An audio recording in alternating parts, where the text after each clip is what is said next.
take a drop here. Well, 11 seconds to go. Now it... Oh!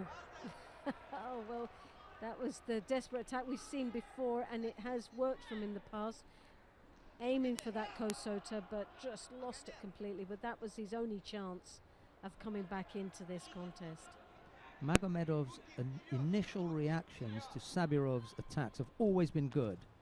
He's always looked as though he could counter them. It's just once that he got caught after his attempted counter, but he'd already put 2 scores on the board by then, and he ends up taking the first of the medals in this final block, a bronze medal in the under 90 kilo category. Shakhsodbek Sabirov ends up with a 5th place finish here in Antalya, but it's Magomedov of Russia who wins the first of the bronze medals.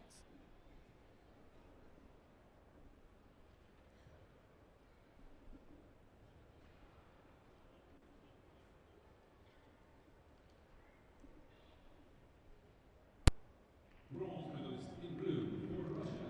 Bronze madalyonun sahibi mavi şapkalı Rusya'da Magomedov.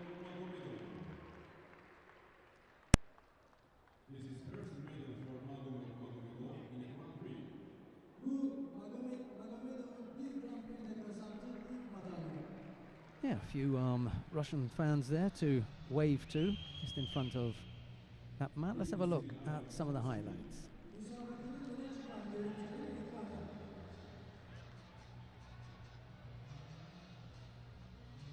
He came out firing on all cylinders as he caught the belt, but just lost control, and that's where it really all went horribly wrong for him.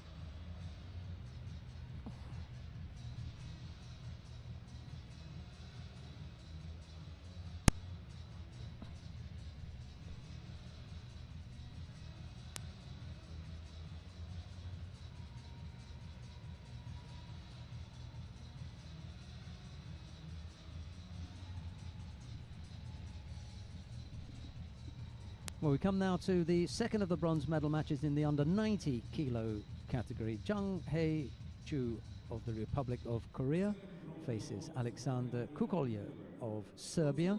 It's Jung in the white judogi, Kukolya in blue. Kukolya there with 52 wins by Ippon, faced to his opponent Kim of Korea, 2.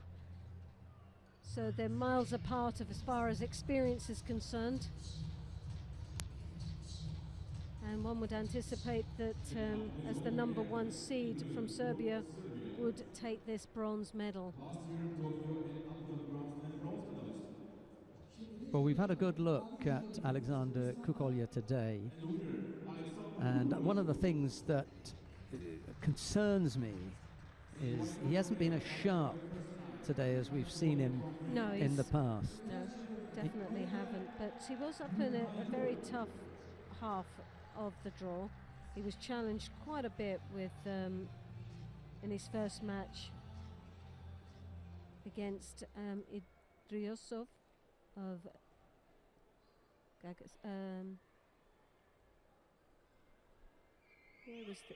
every match he came in, it went right to time and into golden score, and it looked like he just wasn't started, and this continued right through into the semi-finals, where he missed out there and lost to the Mongolian quite convincingly as well.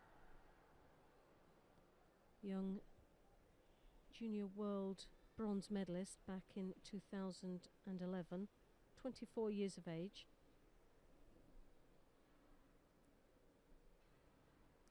Having to do a bit of defending on the ground there. Kukolya known for his turnovers. Korean managing to avoid getting caught on that occasion.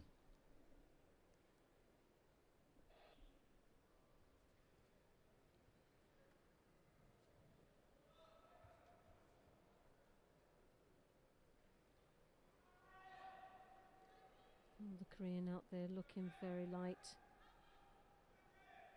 keeping this very opened and not really wanting to get sort of caught up in the real heavy, close gripping Serbian got a slight height advantage. She's got those long limbs that come from over, reaches over the top and makes it very difficult for the Korean. As you can see, tactically he's looking to control that left sleeve.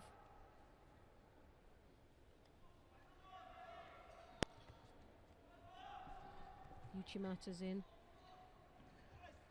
Oh yes, Uchimata there, Wazari. Well, that's the best throw we've seen throughout the day from the Serbian. Straight into the Osakomi, making light work of this contest. And he got the top of the head.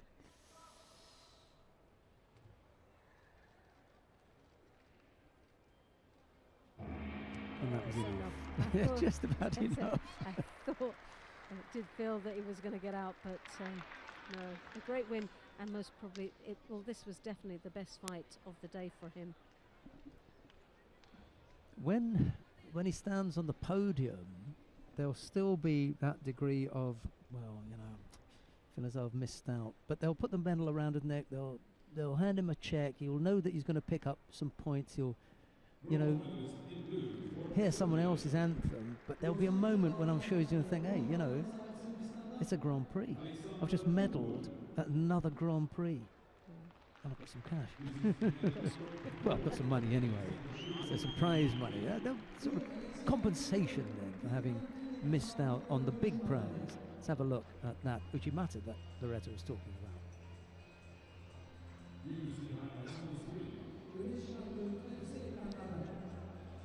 Well, it's not bad if your day was a really bad day for you at the office, that you can still come out, get paid for what you've done and get a medal to put round your neck. So it's not bad at all.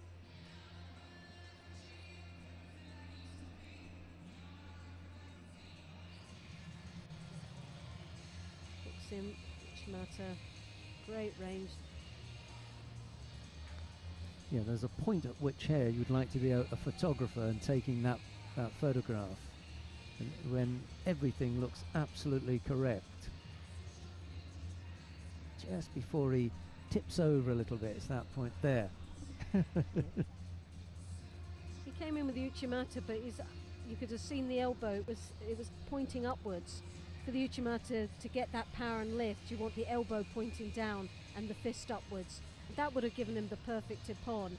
But he actually then, as he was going over, then reverted into the Makakomi to finish it. Okay, we come now to the final of the under 90 kilo category. Gantolga Altenbanger of Mongolia faces Komronsho Ustupirion of Tajikistan. It's Gantolga in the white judogi, Ustupirion in blue. The referee in the middle for this one, Okada Hirotaka of Japan. As you can see, the world ranking there for Mongolian 32. Ustupirion ranked number 12. 56 wins to 20.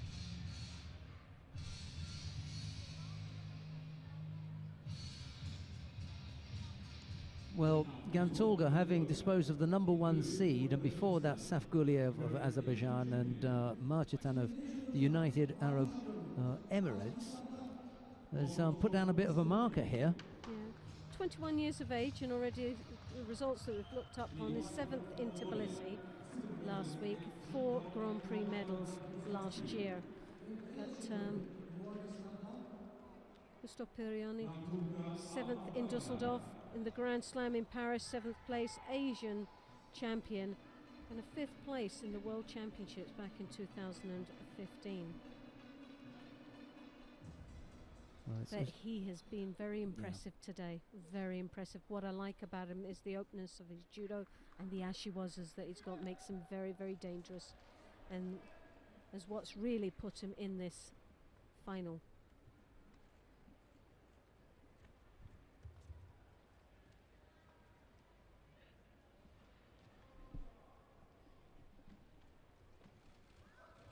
Oh. Flexibility as the Mongolian just steps right over the top, almost landed straight back onto his feet.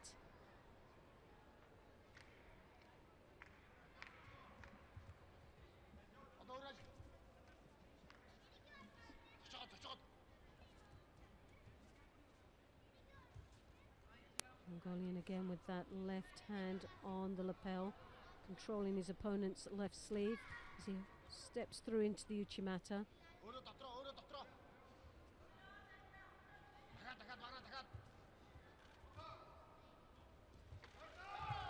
And the Uchimata left himself a little bit off balance.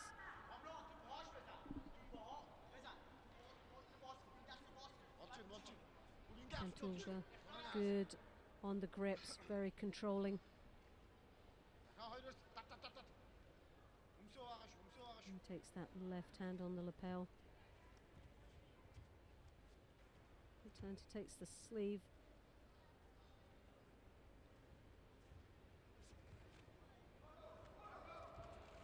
Rustam Perion attacks and then hesitates.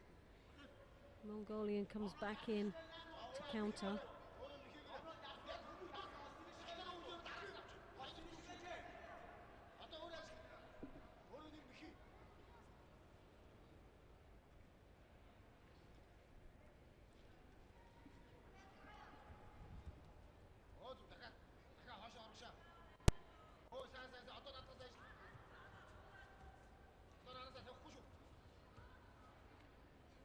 Sense with Gantulga, he's just trying to set something up. He's trying to get stable with the grips first.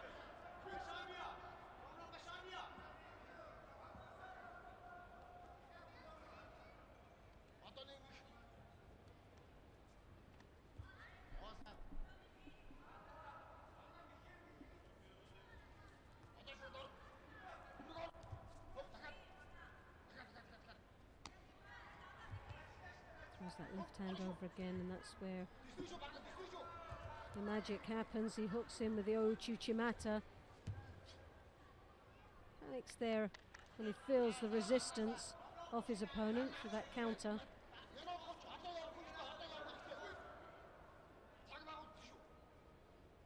Not seen the Ashiwas as yet, and those have been working extremely well for him.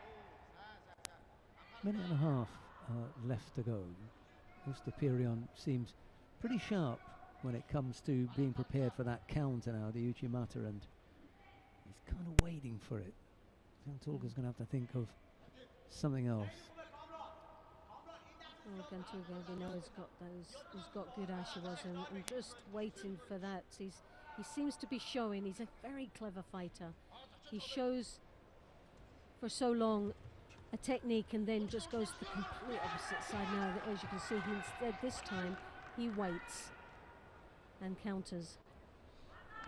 It was Gantulga's turn to have a go at the little roll off the attempted Uchimata from his opponent.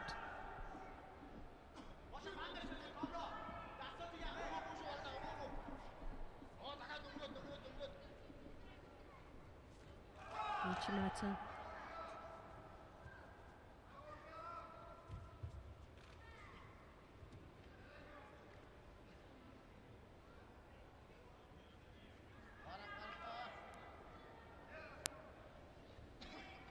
Rustam Perion looks very strong down there as he tries to pull that arm out.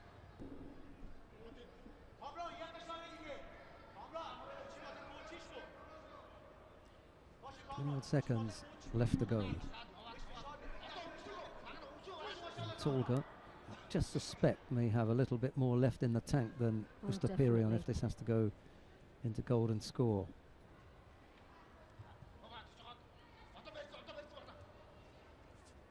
He likes that skipping effect there, and this is where the Ashiwas is coming. Drops. Oh. Won't need golden score now. 1 second. Well, if you're going to do it, that's the right time to do it, and points the finger up as number one. And it's just as you said, shows one technique, shows one technique, shows one technique, comes with another. Switch to the opposite side completely. How many times did we see him attack with that modified Kataguruma? I didn't see any. And then he just, you know, Uchimata, modified Uchimata all the Kataguruma. time, did even waited for a counter, but never did he go on that side. Yeah, exactly. And he did exactly the same, but the previous matches, what he did is showed for the Uchimata, and then a couple of counters, but then he did the Kosota to the opposite side. So he's a very, very clever fighter. He's also a good gambler Is he? because he left it pretty late Oh, at the end, didn't he? 1 second. But he's actually been into Golden Score and done exactly the same thing. So he's a very fit athlete. He wasn't troubled by going to the length of that time, 4 minutes, and he was prepared to go longer. So great match.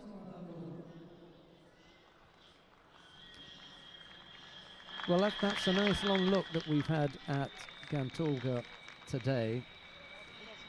Mr. Pirion probably saw more of him than he would really have liked, but hey, we're partly in the entertainment business. A nice block with the left foot as well. He just traps him. We can see it here. Nice, isn't it? It is.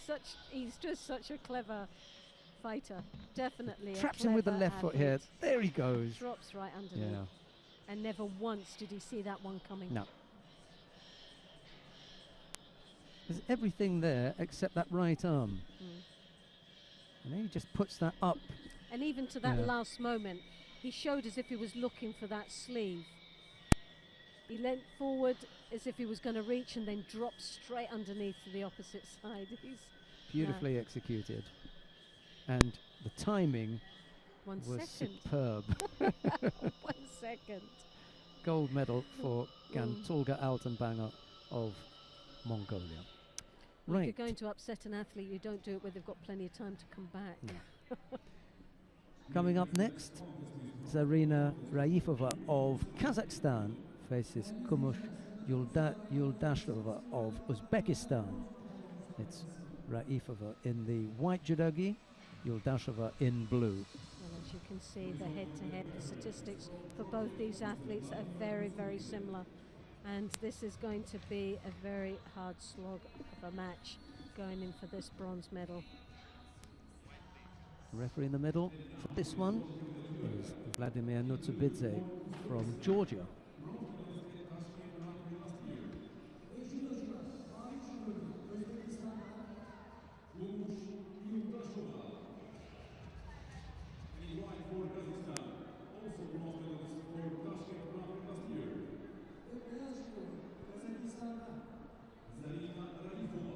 Some of the crowd that's in today, and we've got the Kazakh supporters sitting right next to the Uzbek one, so it should be quite a noisy little contest. First of the bronze medal contest in the under 78 kilo category.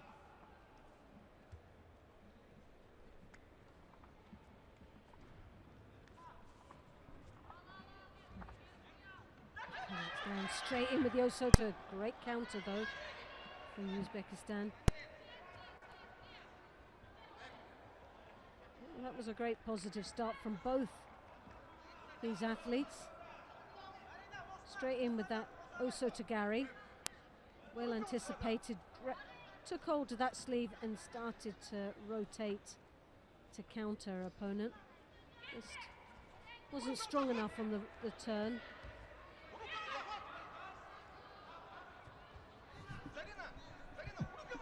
He was tempted to block below the belt there. So Kazakhstan takes the lead with one Wazari.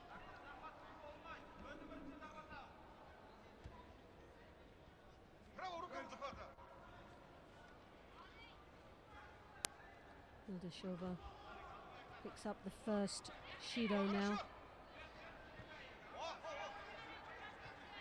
Draws her opponent's arm across her chest there, looking very tempted for that Osotagari, but we know what happened the last time. What was that? No, lost it now. Still working for that arm.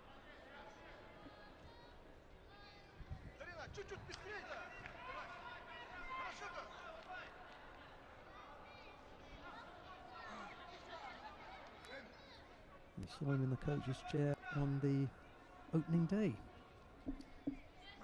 And Otgonsetsi Galbadrak is up there.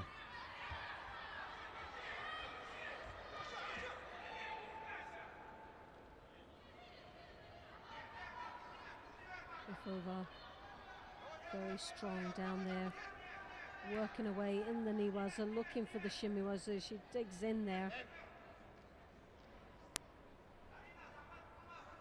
Still leads with the one Wazari. 2.5 minutes left in this contest.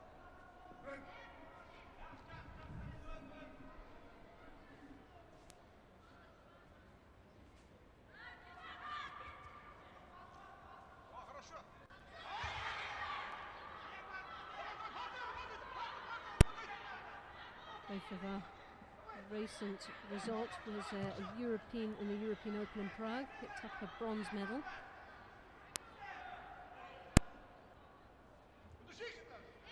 Also Asian Games champion back in 2014.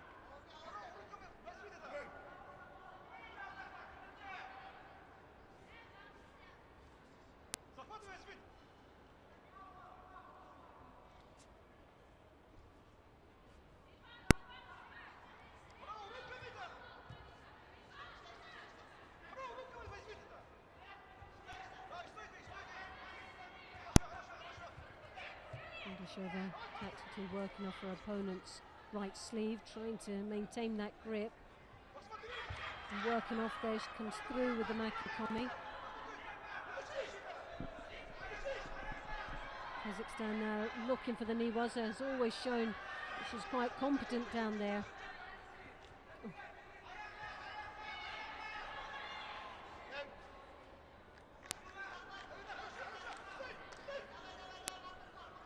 Kondashova looking a little bit dazed there as she came off the Niwaza. Not sure the Shimiwaza, well, she's touching her lip at the moment, so possibly the Shimiwaza was across the chin at that time.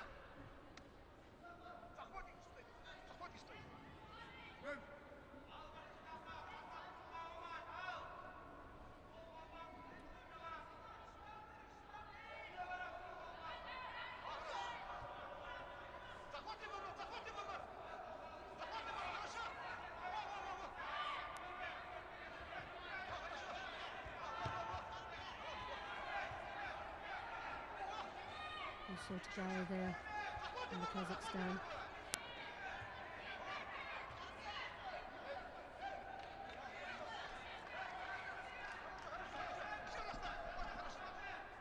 And just over half a minute left in this contest. Still one Wazari for the Kazakhstan.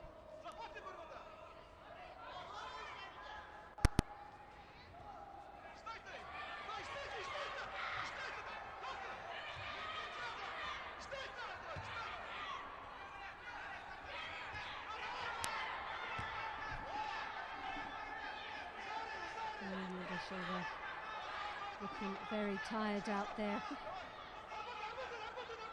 You see the Kazakhstan trying to get the top end of the jacket, even gave herself a little bit of time to move the hair out of the way rather than pulling the hair out of her head.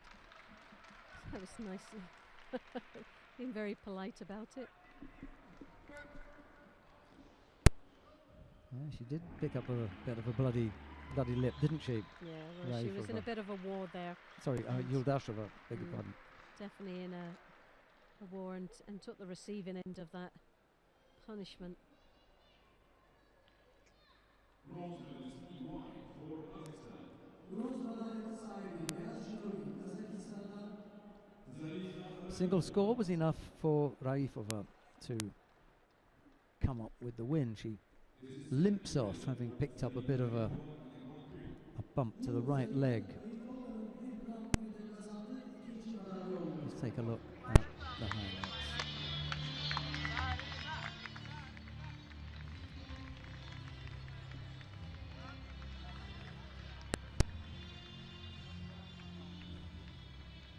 You can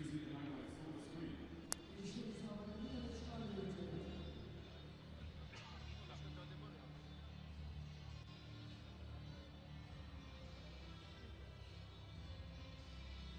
screen. It was close, wasn't it? Yes, very close.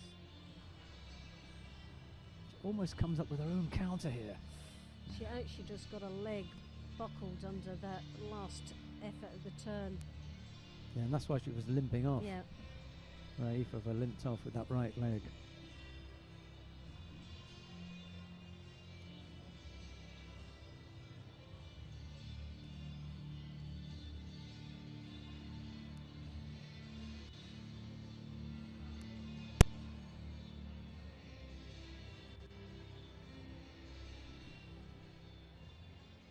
We come now to the second of the bronze medal contests in the under 78 kilo category. Another Kazakh fighter in here.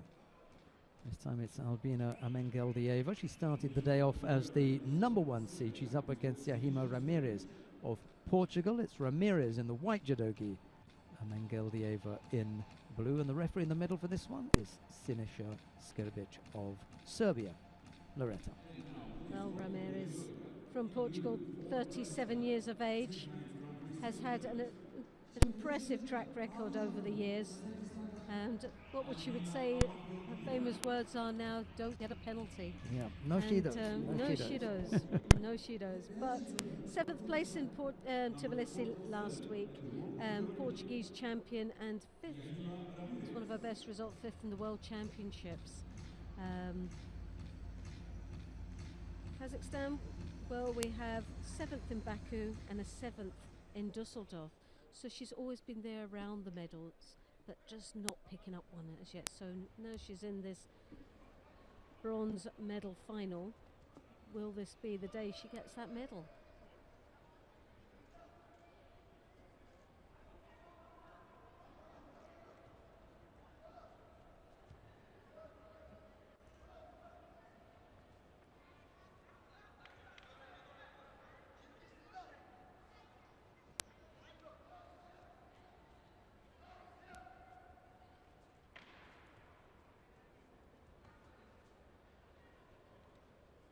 Amengeldieva was the #1 seed in this weight category.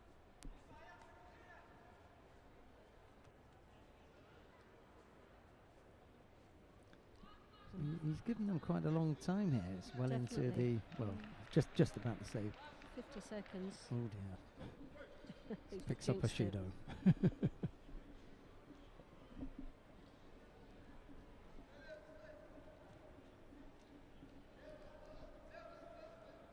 First minute out of the way, both fighters have picked up a penalty, just not getting started.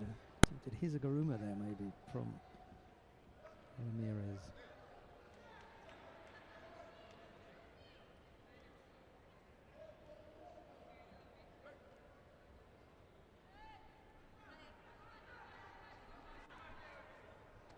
She definitely has the height advantage. And 9 years experience over her opponent. Well, there was a flash of an Ochigari there, wasn't there? Right-sided from Ramirez, but she never really went through with it. No, maybe a little bit apprehensive about the counter, because Kazakhstans are known to be very potent. They love that engagement, and they wait for the takebacks. They drop Sianagi there. Ramirez, as she comes over with that right hand, when she plants it on the top and draws the head in with the elbow tucked in, it's actually very effective and quite strong. And those long legs then come into action, taking full advantage of that height. Doesn't really need to get up too close and personal with her opponent. And keep her distance.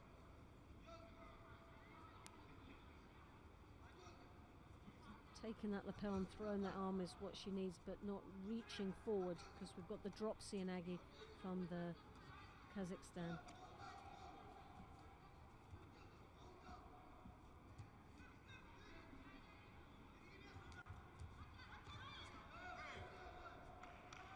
Amengeldieva there trying to draw her opponent down to her height, giving her a better advantage.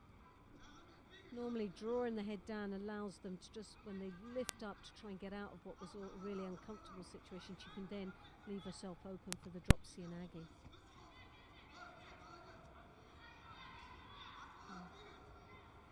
Ramirez now has got a grip again. Is it a little bit deeper, higher on the collar? Using the ashiwazas to try and break her opponent up. Uchigari, Yosota. Good exchange of attacks there from both athletes. And with 1 minute left, just a Shido apiece.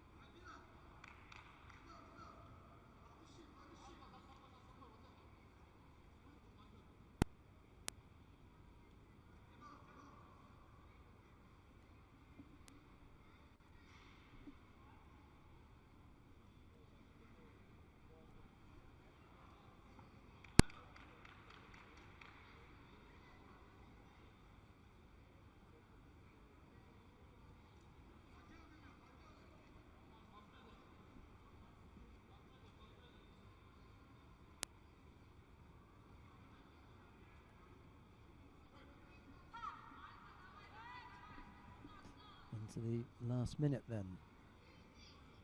Ramirez just that little bit better in this contest. Strong, yeah. But still got penalty. Still got a Shido.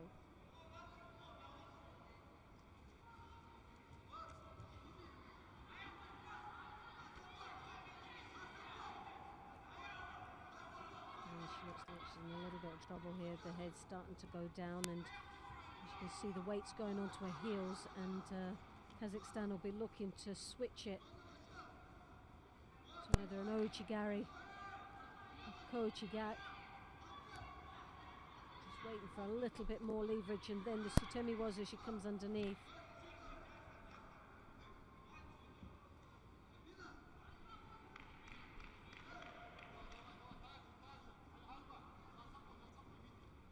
Well, Ramirez possibly could pick up a second Shido. I've got to get one of those badges. It was, and it was on the cards, wasn't it? It was. We waited for a lovely Ouchigari. Good attack, but we're into golden score now. Right, well, Ouchigari has been her go-to technique. Unfortunately, she couldn't keep control of the top half of the body. So she goes there again. Well, she's drawing her opponent down. Both of them opting to just draw each other down into the position, hoping that one will react by trying to lift the head up as quickly as they can. Ramirez will go for the Ouchigari.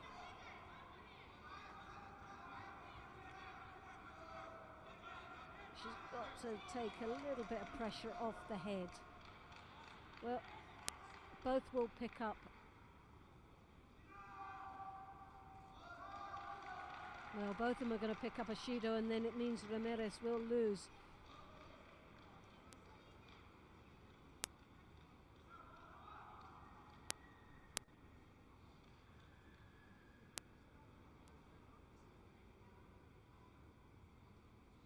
I think that would be fair. It would be fair to penalise Emangeldieva and to penalise Ramirez.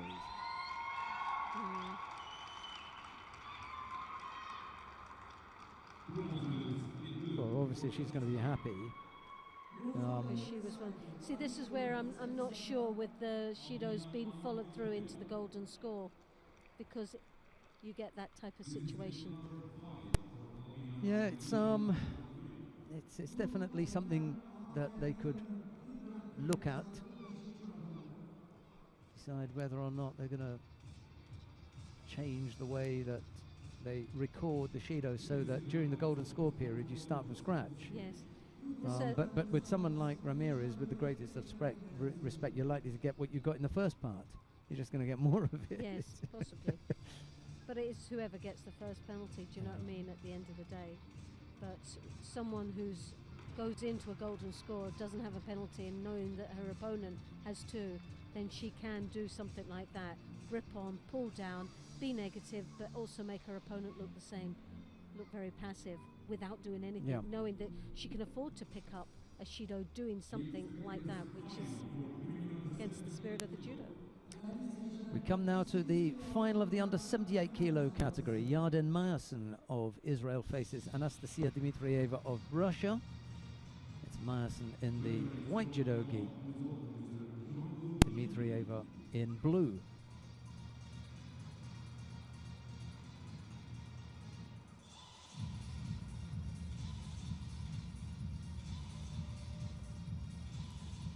referee in the middle for this one, Jean-Claude Jimbi of Gabon.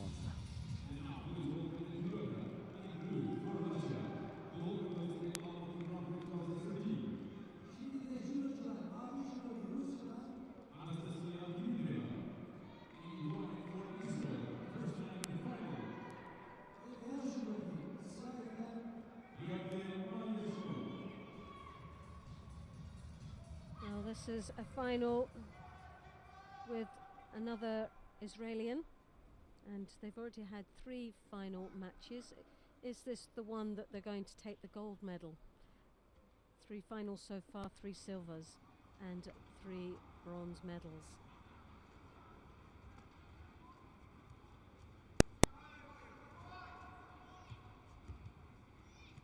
Dmitrieva, on paper the strongest of both athletes.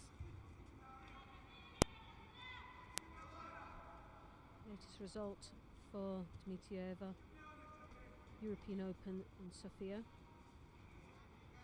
her gold medal.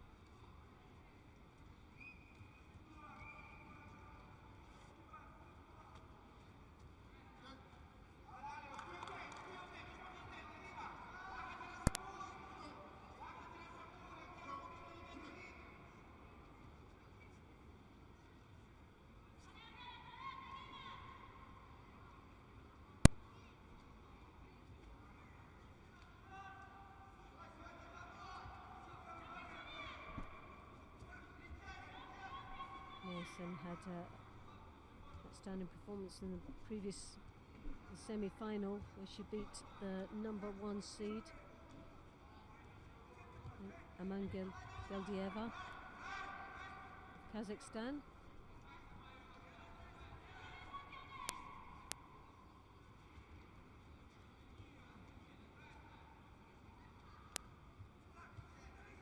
Meyersen's only got to keep up her work rate here.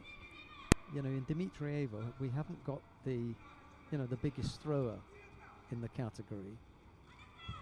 Just missed out on that attempted Makikomi. Needed to take Dmitrieva's left arm with her, and she lost control of that. Once that had gone, so had the possibility of getting a score from that. Half the contest gone now. I don't know, Meyersen very, very strong. She gets caught there though with the Ouchigari. Tries to step off and finds herself hopping back on that right leg.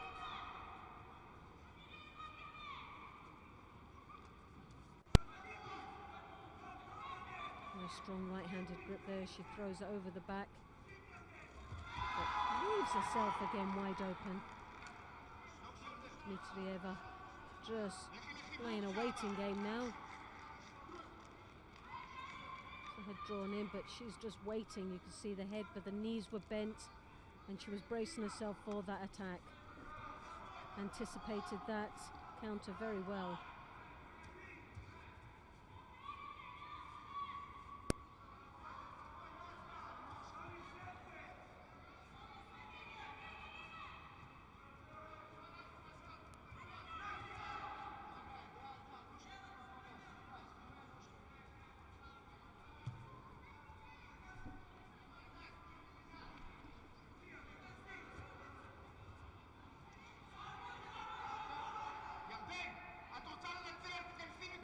Has got some work to do now. She's 1 minute and 1 second left in this contest. She throws that right hand over the top. She tries to control her opponent's right sleeve as she steps in, turning her back on her opponent. Ouchigari again, we saw that. That's the second time she's been caught with that. Osakomi. And Dmitrieva's not going to let this one go. Well, this one slipping away from Israel, as did the first 3. Yes. Shira Rashoni, Gilly Cohen, Timna Nelson, Levy, and now Yarden Meyersen. all ended up on Unbelievable. the wrong 4 side. Yeah. finals and 4 silver medals.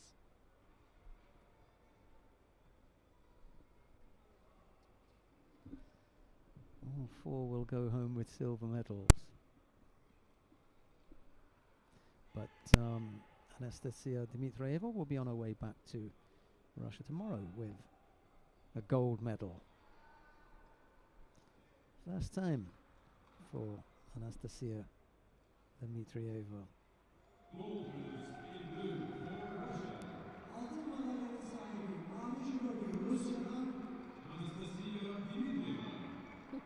And she looks very happy with herself. Why not? Oh, beg your pardon, it's the second Grand Prix gold medal. Georgie, our stadium announcer, just corrected me there. Thanks, Georgie. Let's have a look at how she came by this second gold medal. You will see the highlights of this final on the screen. bu final müsabakasının öne çıkan görüntüleri ise ekranda. Lovely control there as she takes her back. Fantastic. And Oichigari well planted.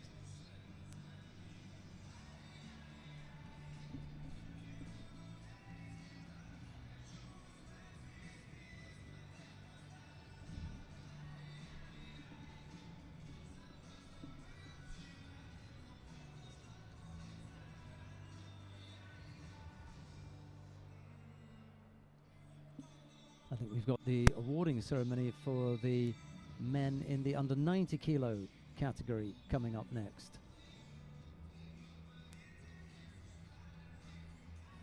Let's see who it is that we've got collecting their medals. The awarding ceremony for men under 90 kilo. Ulusal kural takipleri için ödül töreni.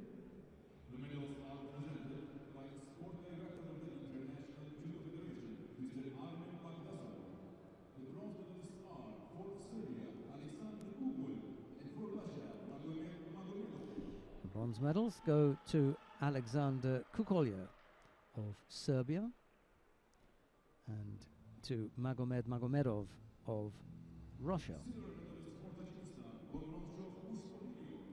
Silver medal goes to Komranchor Ustopirion of Tajikistan. The gold medal goes to Gantulga Altanbanga of Mongolia. The prize money and flowers presented by Vice President of the Turkish Judo Federation, Mr. Murat Şahin.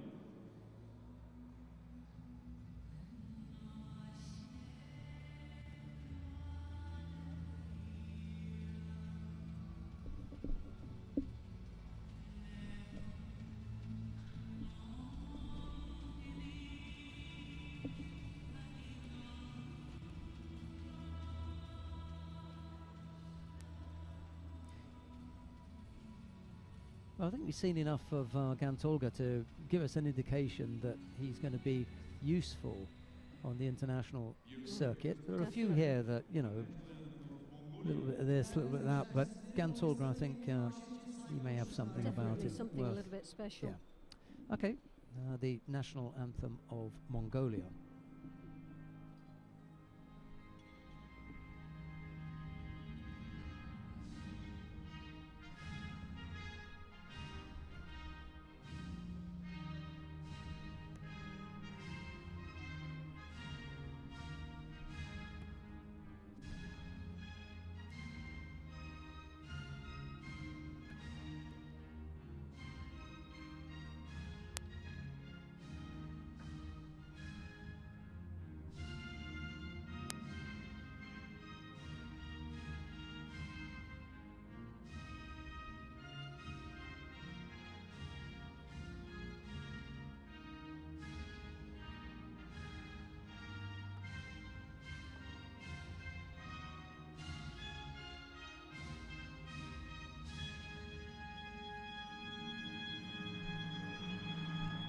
Thank you very much.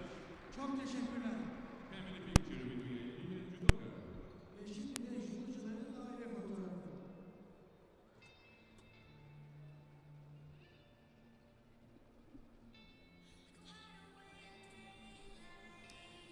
Kolya and Magomedov were the bronze medalists. The silver went to Ustapirion and the gold went to Gantolga.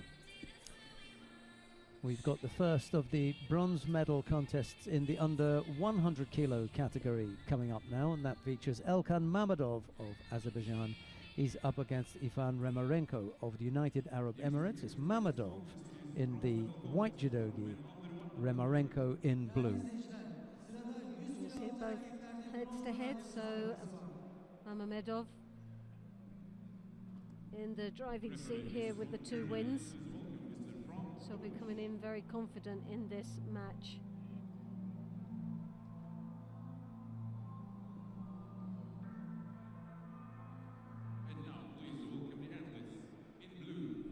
Mammadov, the world ranked 6th, a bronze medal in Baku, former world champion back in 2013.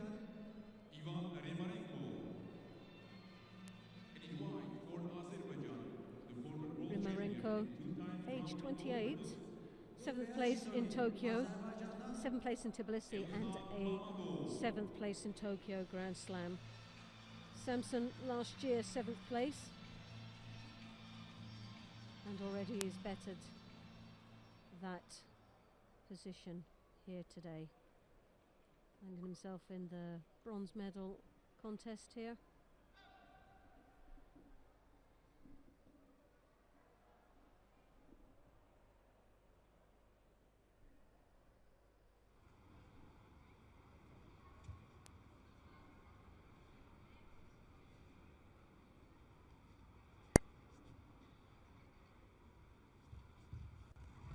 Oh, lovely Ochigari, driving forward. A win here would make this 2 each for head-to-heads.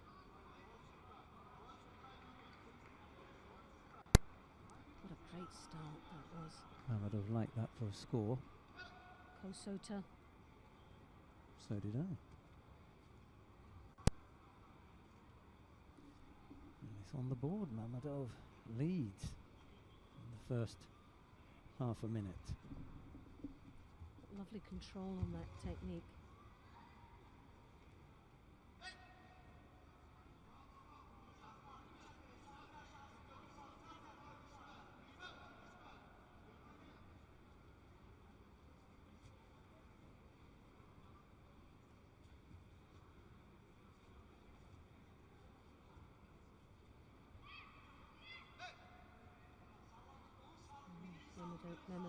Mammadov there will pick up Ishido.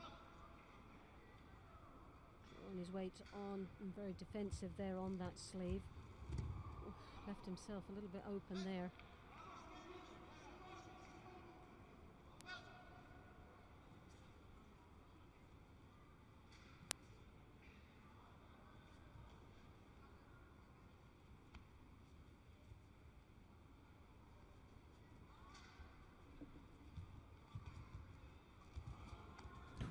Oh, this is just so open. Someone's gonna go. How did he manage to get off that? I'll never know. So powerful, but that looked as if it was just going to be all over and done with. Hooked in with the Ochigari. Oh, and he was on the right side as well, driving forward, but just managed to get off.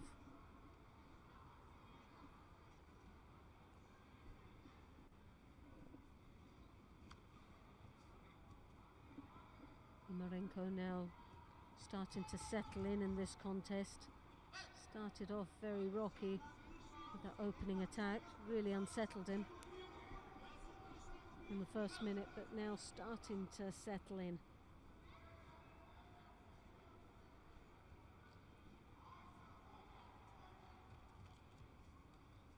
There's that right hand over the top, swiftly dismissed by the Azerbaijani. Just lifts him and plants him flat on his back.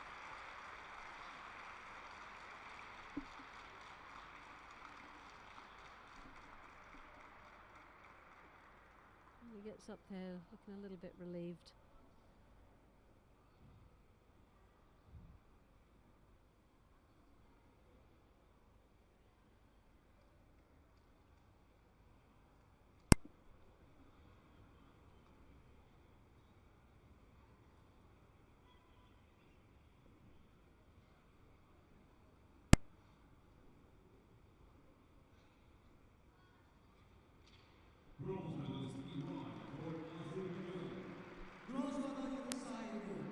Elkan Mammadov it is who wins the first of the bronze medals in the under 100 kilo category. And a nice technique to finish things off. Lovely technique. Actually a very nice, exciting match.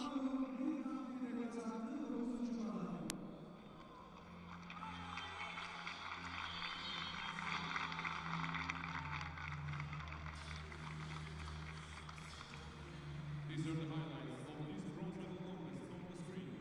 İşte bu bronz madalya müsabakasının öne çıkan görüntüleri. Just planted him there. Lifted. Real core strength as he drives his opponent back.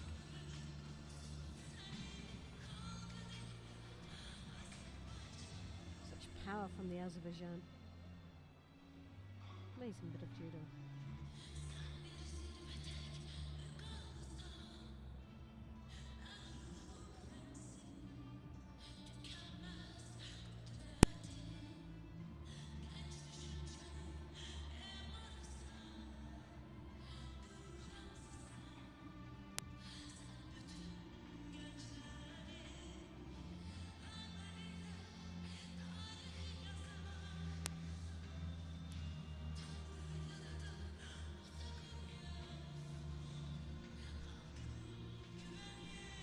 We come now to the second of the bronze medal contests.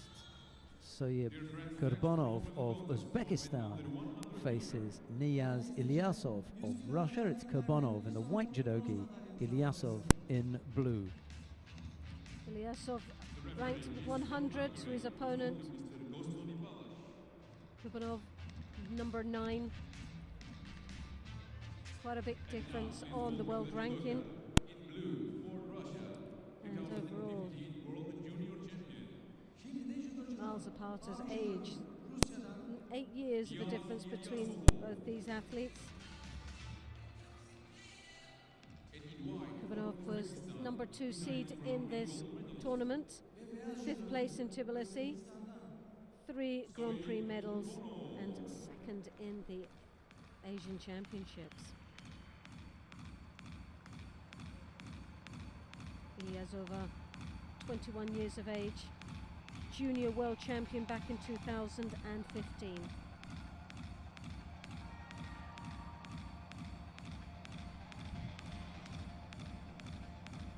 I think he was junior world silver medalist as well on one occasion. So 2 visits to the junior worlds and a silver and a gold to show for it. So most definitely.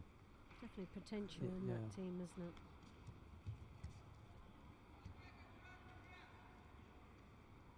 Adlan Bizaltanov is in the final. He's his biggest rival. They haven't had to go head-to-head today. Maybe just as well.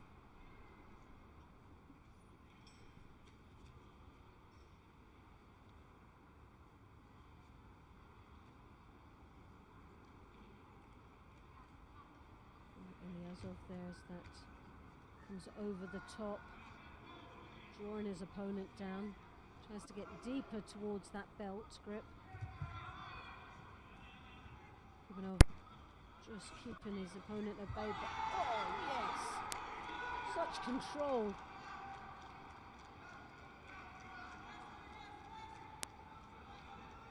As he tries to work that leg out. The foot now. Yeah, And lovely, nice there, position. Nice bit of holding there. Looked as if it wasn't going to work for him there. He just seemed to be hanging on by his chin. Just the hand getting in the way now. But he's very, very strong, nice spread, good control, good movement. Reacts each time that Kurbanov makes a turn. So well down there, isn't it? Yeah. That was an amazing bit of hold down. Really worked well there. It wasn't as secure as he would have liked. He wasn't in the best possible position. But what he managed to do was to use the positions that he had to move into to demonstrate some of that strength that he's got. It just shows you how powerful it really was. And for a young man, 21 years of age. Good awareness. Niyaz Ilyasov it is who takes the second of the bronze medals. Bronz madalyanın sahibi mavi judogi Rusya'dan Kurbanov has to settle for 5th place, I'm afraid. This is first medal for Niaz Ilyasov in the Grand Prix. First Grand Prix medal. bir Grand Prix'de kazandı. 21, not surprising. Not going to get many run-outs in the Russian team as a 21-year-old. No. But when you do, you're going to make it count. And Ilyasov does.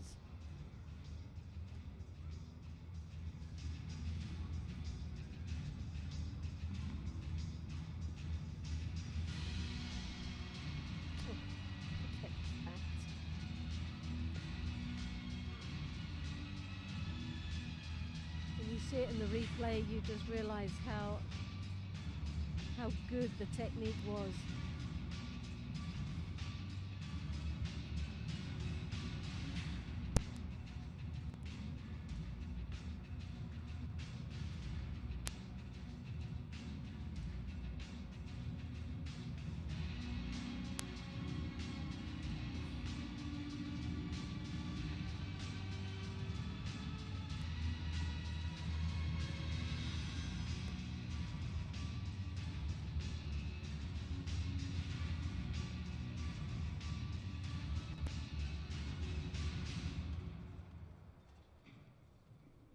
Nice bit of judo there.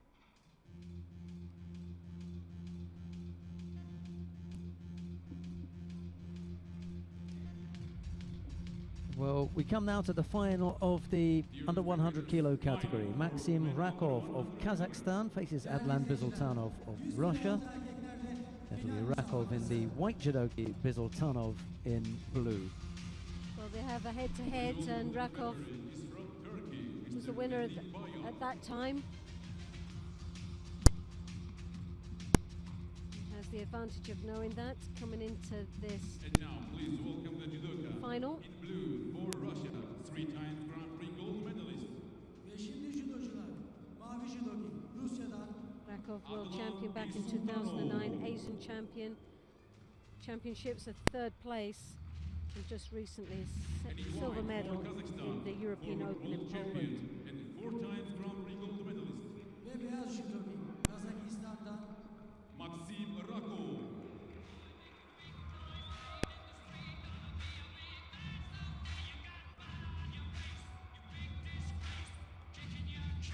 Sultanov, 27 years of age, European Championships under 21. Got the gold medal back in 2011, 5th place in Baku. A gold medal in the Grand Prix in Zagreb.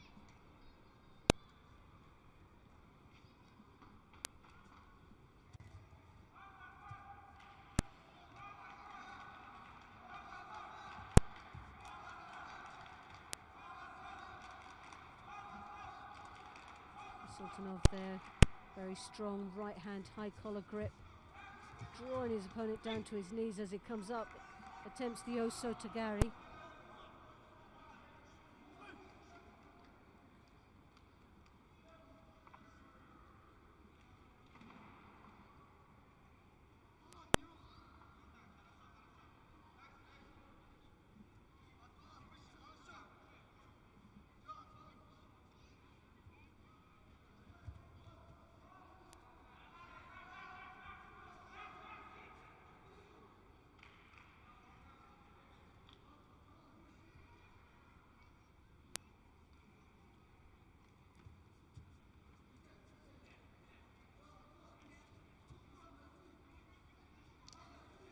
Rakov still trying to take some control in this contest.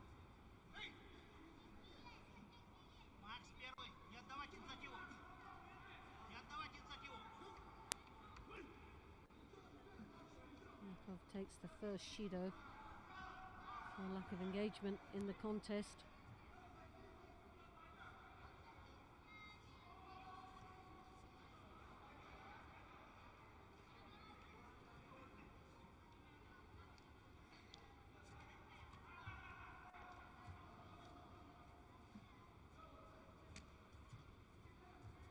Sultanov there looking for the Yoichi Uchimata, opts for the drop. Sioi. All off that right grip.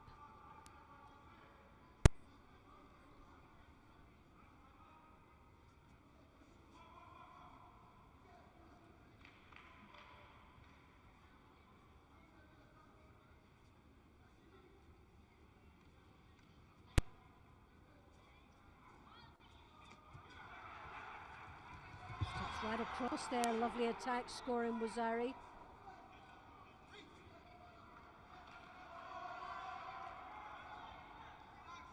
Again, he's got that right hand, steps right across, drives those arms in front.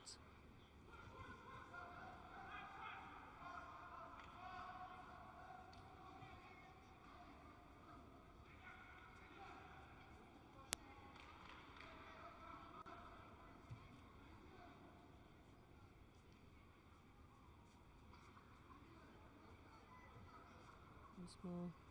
The Russian takes the lapel grip, tries to control his opponent's right hand sleeve.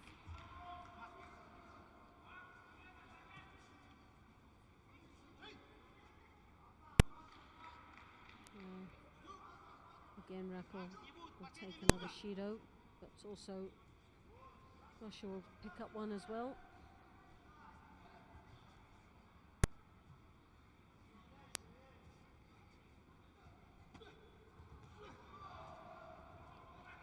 Very poor attack there as drops for the Sianagi.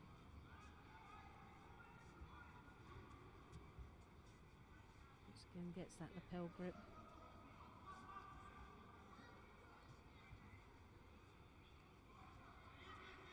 Most of the attacks are off that left lapel.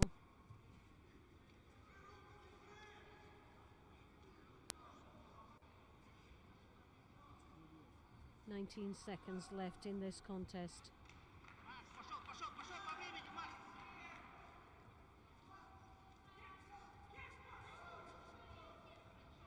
Sultanov there drops to his knees, and that's got to be a Shido there. 6 seconds. It's a deliberate foul just to break up this contest.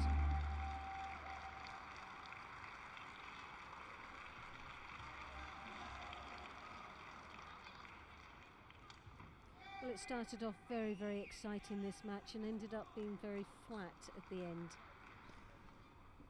Sultanov had a plan, and that was to get ahead as quickly as he could, and just stay ahead. and after that, the next stage of that plan was to make sure that Rakov didn't get into it. He frustrated him out of the contest. Yes. If truth be told, if he could have disposed of him, quickly, he would have. But Rakov is a top draw fighter, and he settled for safety, which was get a score and then take it from there.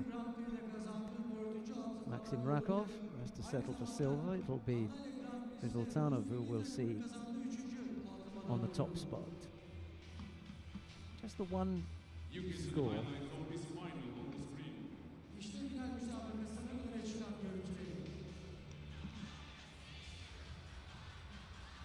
Just got enough of him.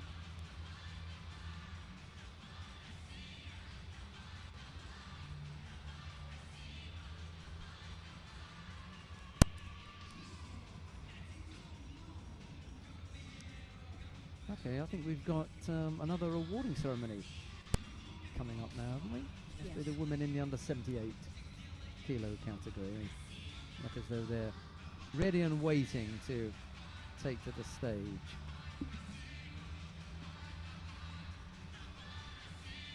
I'm having trouble learning the words of that song that they're playing in the background. Tricky little one to get. Davai Russia, Davai Davai. And then they sing it again.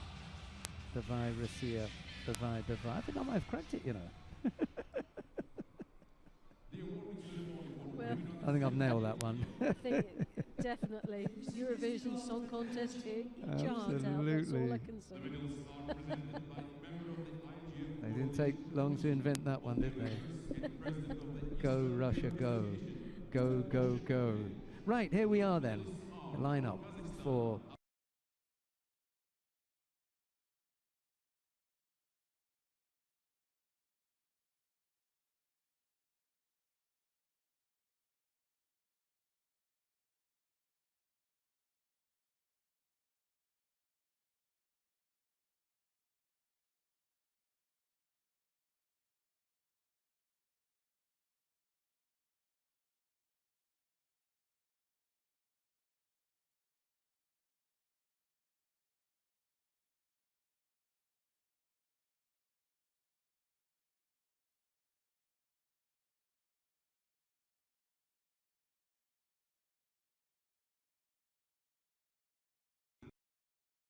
the Turkish Judo Federation, Mr. Kaya Gezeker.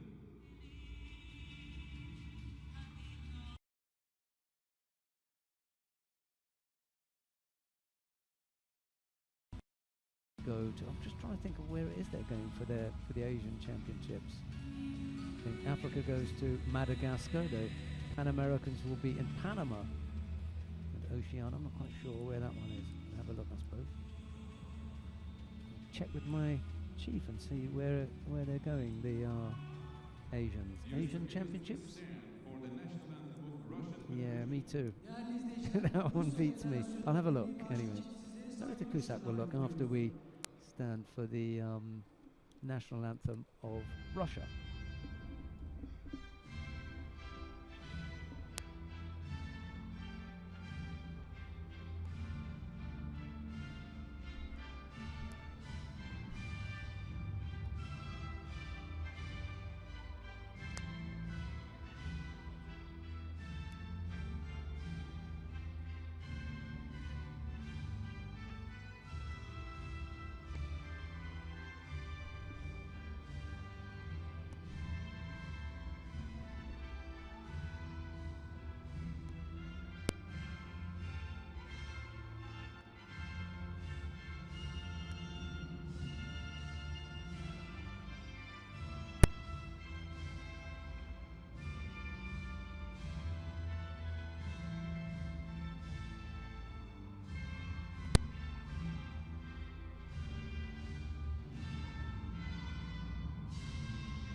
Thank you for that. It is Hong Kong. Hong Kong.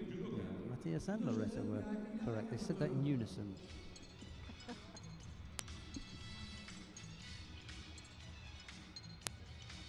That was so funny. Just as they were playing the Michael Jackson, he was sliding to the side. I thought he was he was into it. In a bit That quality.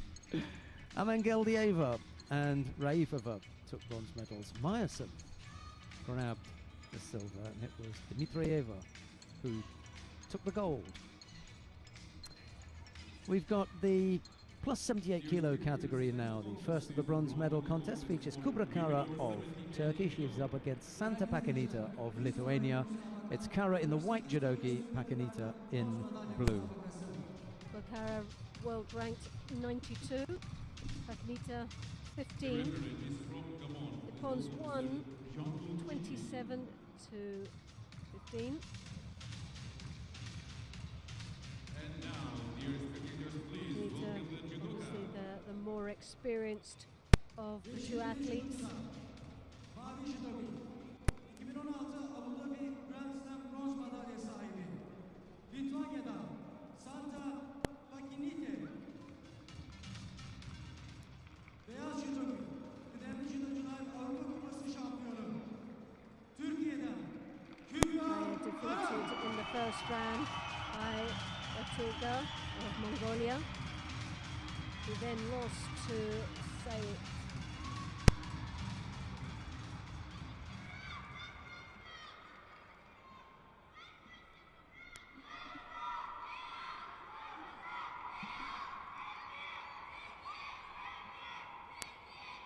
Now the supporters are out there again in force and full voice to support Kara, Turkey in the white.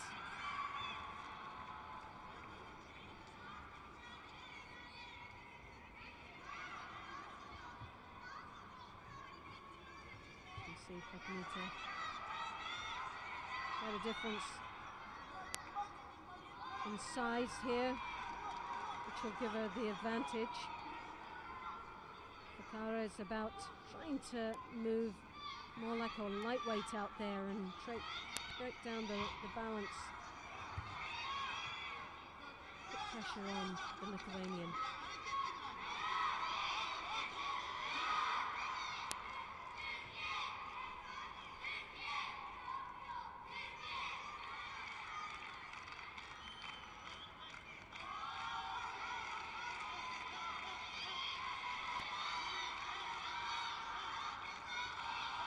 What we've got here is one of the...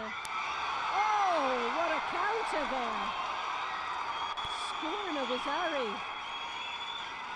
Hikara, one of the lightest heavyweights, and Pakinita, one of the heaviest.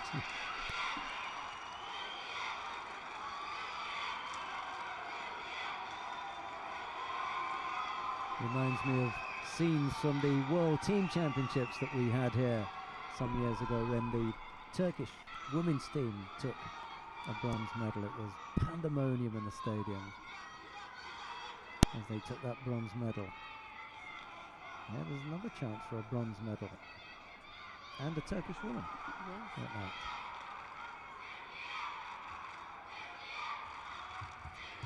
Pakinita looking for the Kosota. She went for that. She started to push, but then pulled her back up. So didn't follow through on that. If she just kept going, then Kara could not have actually stopped that attack.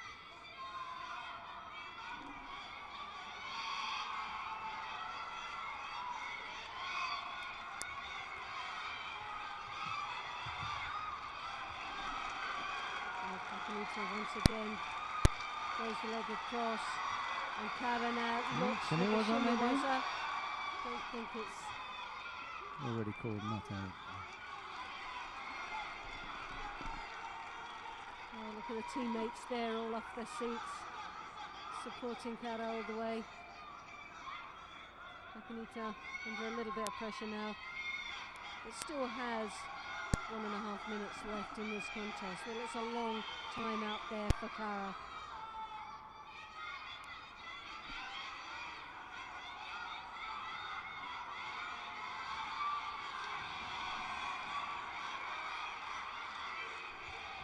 Oh, Kosota just didn't have that finish on it from the Lithuanian. Just 35 kilos advantage over her opponent from Turkey.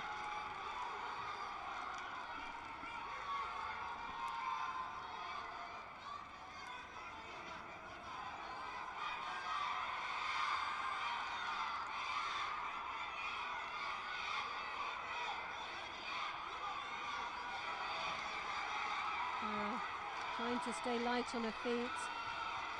The danger is that Pakinita has that right hand high on the collar, clamping her down and just trying to bide her time as she draws her opponent onto her hip.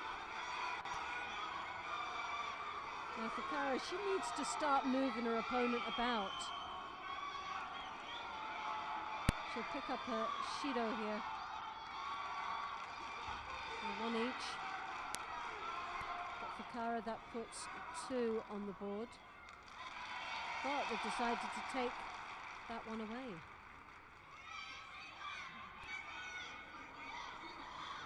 Warning to both coaches.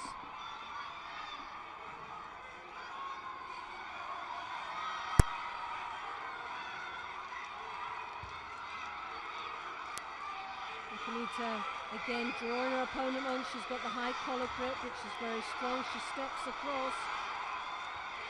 With seconds left. Oh, So Pakanita really just throws in the towel, as you can see. She's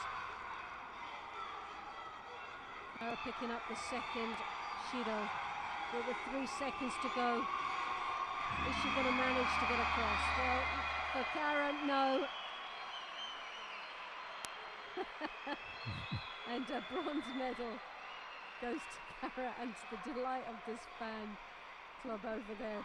It's amazing the reactions of the supporters over there. Well, that's 1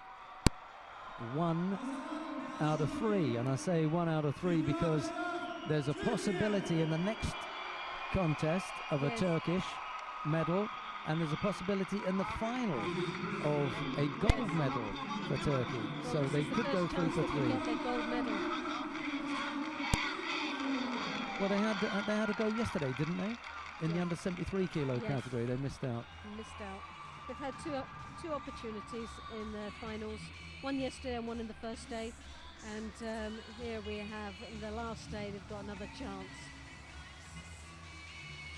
Good counter. She's up against a very tough opponent.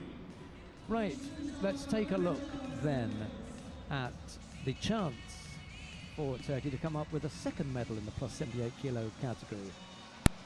Sebila Akbalut of Turkey faces Batolga Munktuya of Mongolia. It's Akbalut in white judogi, Batolga in blue.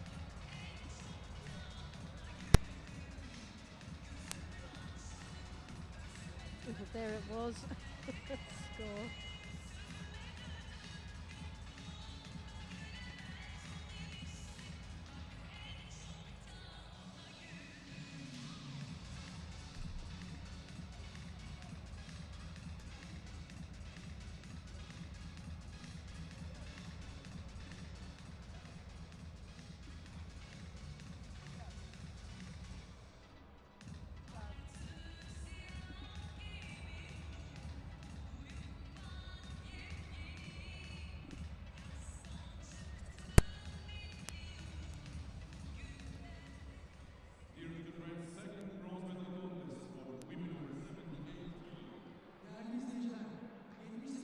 First time that these two are going to face each other. Yes. Akbalut, 22 wins to 17 her opponent, 12 by Ipan, her opponent with 4. Akbalut, junior European champion last year.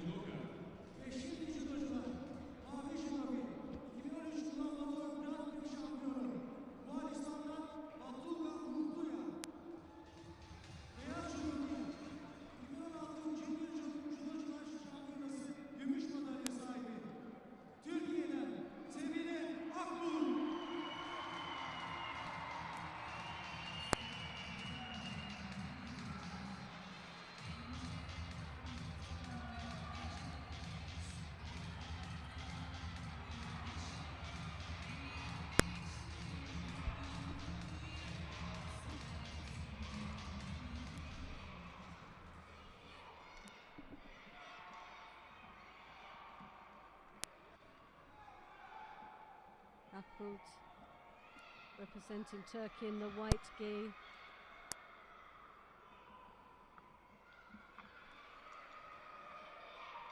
Batoluga in the blue representing Mongolia.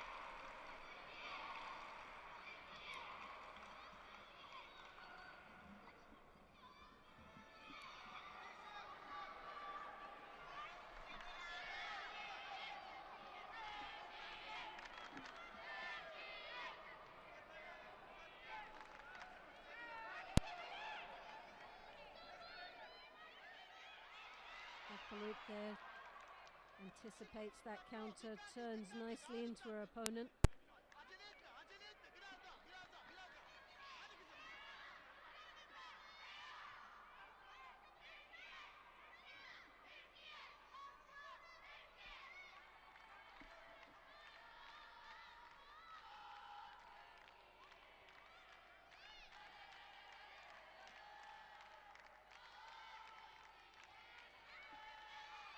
Mongolian with an Oju Chimata, finally turning it into a Makikomi.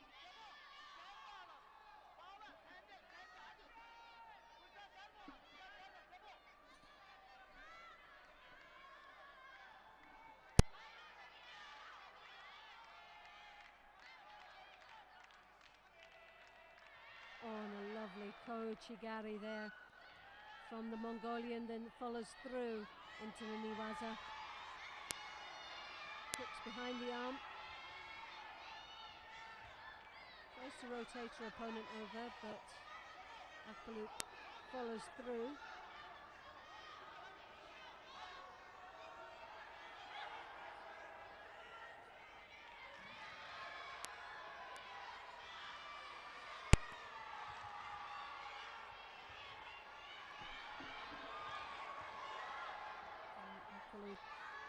Trying to control her opponent, throwing that right hand over onto the shoulder, but each time she does, the drop Sianagi's there from the Mongolian.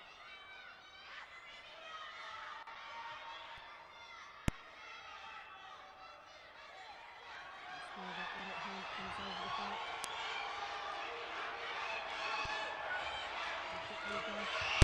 Into cross. Continues to drive off the attack.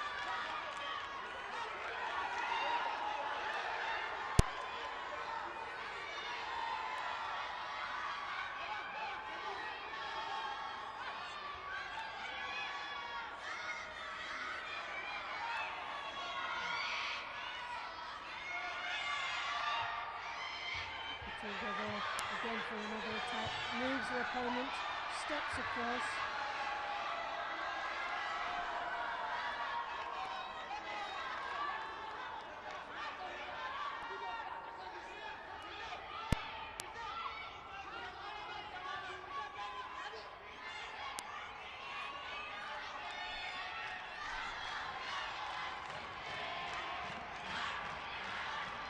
A little bit more of a spring in her step as she tries to move her opponent a little bit faster across that mat. Trying to break up the balance with that drop Sianagi.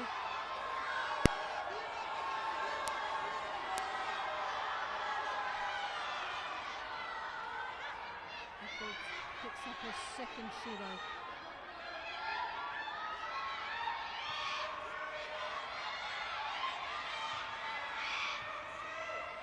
Throws the arm over the top again, trying to look for a Kosota, but finds herself almost on the receiving end of that drop Sianagi again.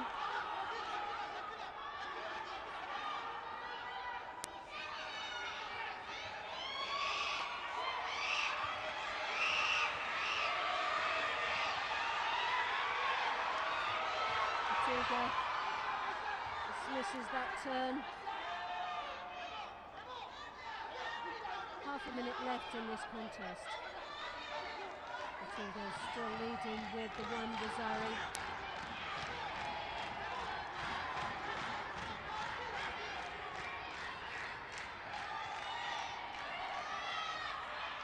Matilda now has to pile on the pressure.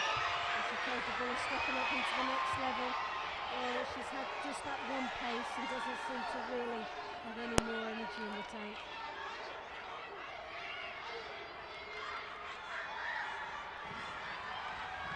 15 seconds left.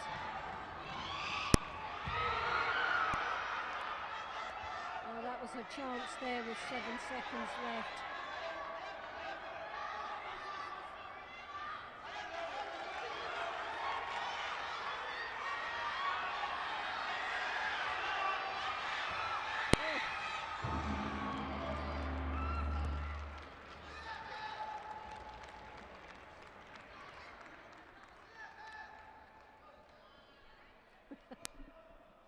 Matilda there waving up to the crowd, absolutely delighted with herself.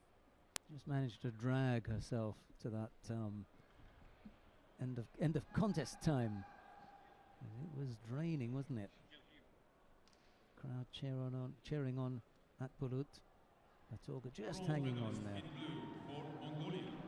Bronz madalyanın sahibi Mavi Judogi Moğolistan'dan Batulga Montuya. This is third medal for Batulga Montuya in the Grand Prix. Bu Batulga Moğolistan'ın bir Grand Prix'deki 3. madalyası oluyor.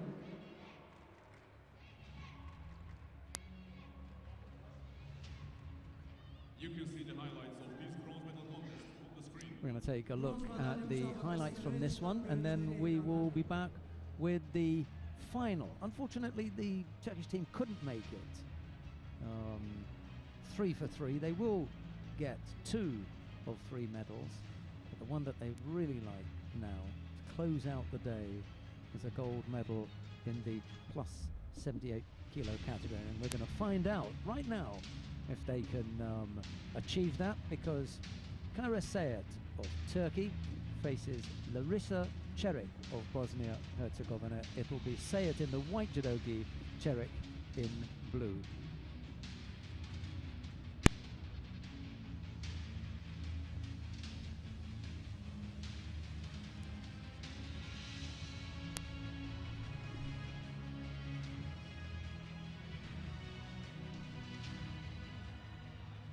Dear spectators, final for the women over 78 head-to-head. Sayet winning against Saric, 29 to 26, but first down to second, 22 wins to 57 wins for Saric. So there's a lot more wins under the Bosnian-Herzegovina athlete. And now, dear friends, please welcome the judoka. Ve şimdi de judocular. Mavi judogi. 2016 recently, Grand-Prix şampiyonu. Bosna Sayet Hersek'ten silver Larissa in Çelik. Baku Beyaz judogi. last month. Son Avrupa şampiyonu. Türkiye'den Kayra Sait. Saric, Larissa, world ranked number 7, a third place, also in Baku. Didn't actually compete against each other, I don't think, in that one.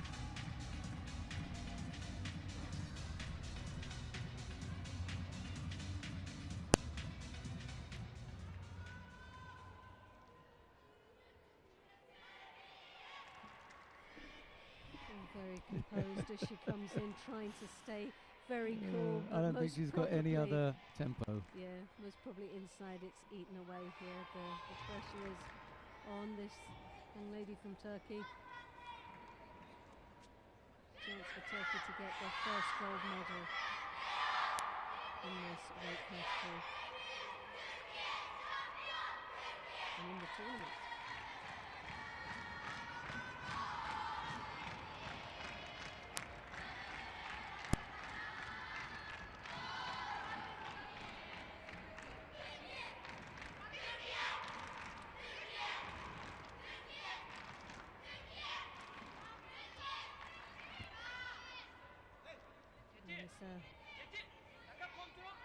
Making the first move as she stepped across. This looked to be Siotoshi.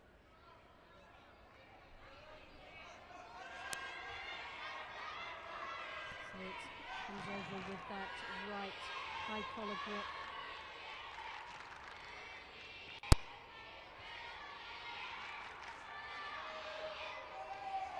Continues to draw Larissa Saric's head down, making her look very passive there.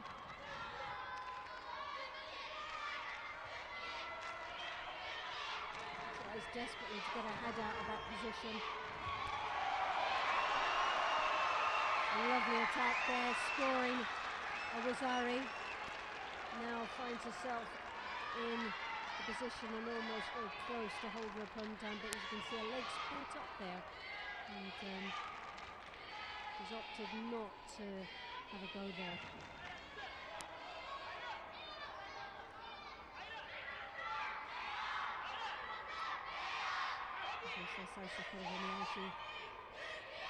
Following through into the Niwaza. A lovely bit of judo there.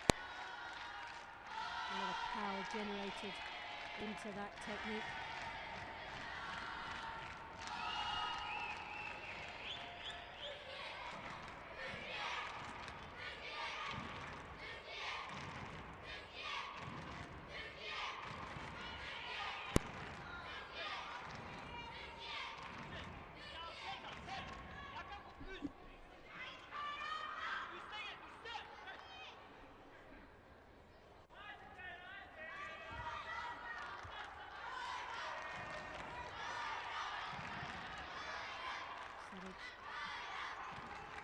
second attack there wasn't as convincing.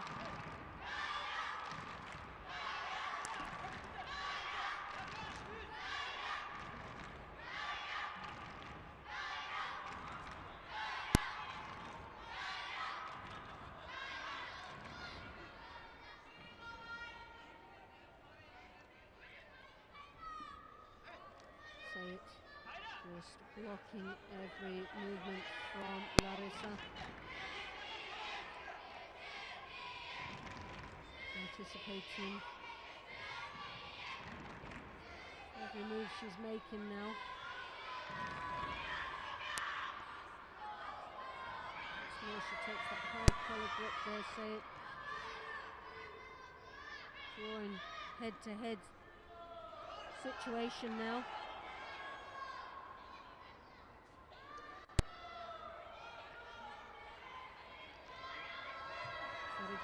Comes in for an attack, leaves her arm behind her, doesn't make it as effective as she would hope it would have been, but still she's keeping up with the attacks.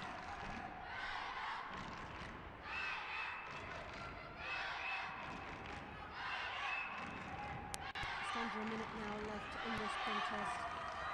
Say it, leading with that Wazari.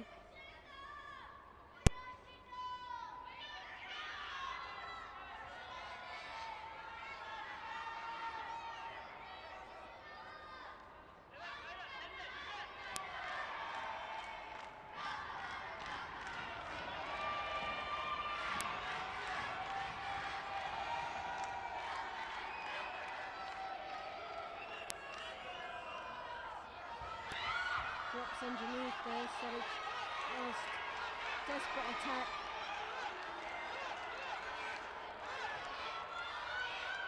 Now tries to come through in the knee buzzer, but seconds are ticking away.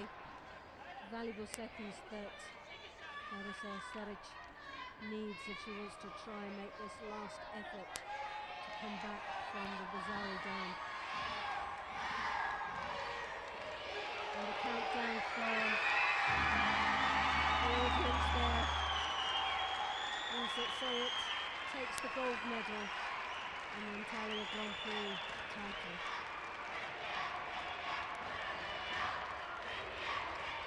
It was slog, was it? Say It never at any time looked like she was being threatened at all in this contest. She stepped Right on the from mat. beginning. Really comfortable, wasn't she? Just had that air about her. Oh, it's just her general demeanour, isn't it?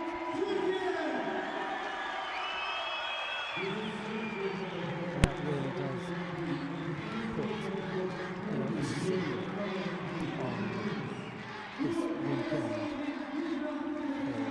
for Turkey. Delighted with that particular win.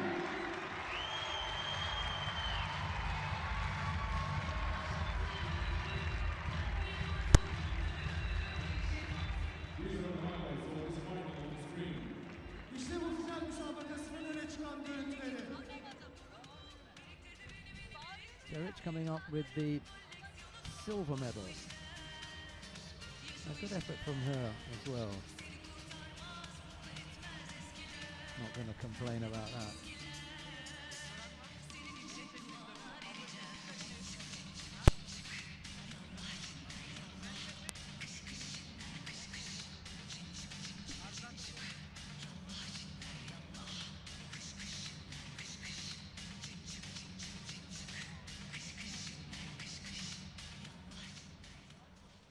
The awarding ceremony for men under 100 kilograms. Right, we've got the awarding ceremony for men in the under 100 kilo The medals are category presented coming up. by Head Referee Director of the International Judo Federation, Mr. Jan Snijders. The bronze medalists are for Russia, Niyaz Ilyasov, and for Azerbaijan, The bronze Elkhan medals Mamadov. go first of all to Niyaz Ilyasov of Russia, and then to Elkhan Mamadov of Azerbaijan. You can Silver see medalist how for delighted Kazakhstan, both of those Maxim Rakov. bronze medalists are. not. Silver medal goes to Maxim And gold Rakov medalist for Russia, of Ardalan Bisurnov. Kazakhstan. Another not entirely happy face. The only smiling face on there belongs to the gold medalist Adlan Bizultanov of Russia, and they've all got, you know, very good reasons for that display of, you know, unhappiness. Niaz Ilyasov is upset that he didn't make it to the final. Mamadov wanted to make it to the final. Rakov made it there and then lost to Bizultanov, so they're all a bit down. Whereas in the past on different medal podiums, you've seen some of the bronze medalists absolutely delighted that they managed to take a medal, and the silver medalists glad that they got to the final and still happy with the silver. Not this time round. They all had long faces except Bizultanov. Please stand for the national anthem of Russian Federation. Değerli izleyiciler, Rusya Now Federasyonu'nun the national milli marşı için anthem saygı of duruşuna davet Russia. ediyoruz.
Thank you very much.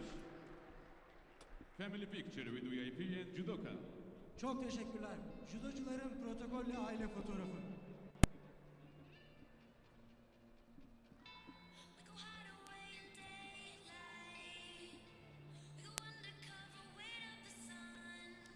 Ilyasov and Mamadov were the bronze medalists. Rakov took the silver and Bizultanov the gold. And one thing that they've all got in common,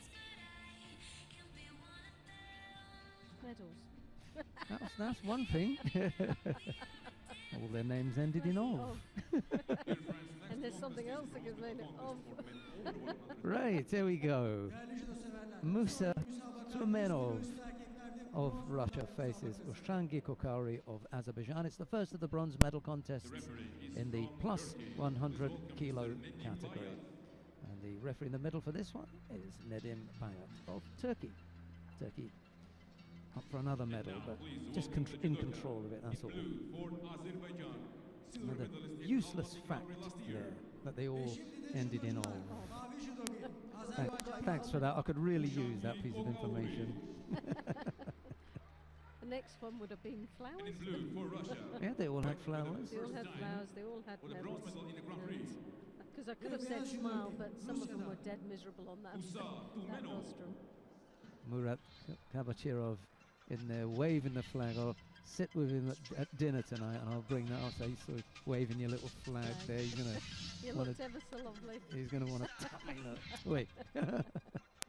Well, neither of these athletes have competed against each other, so it's an unknown situation for them.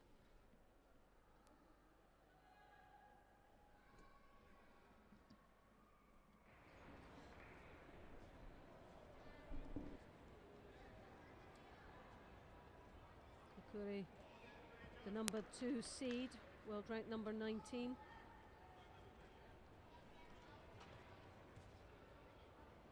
Has a slight advantage over his opponent here today in this competition.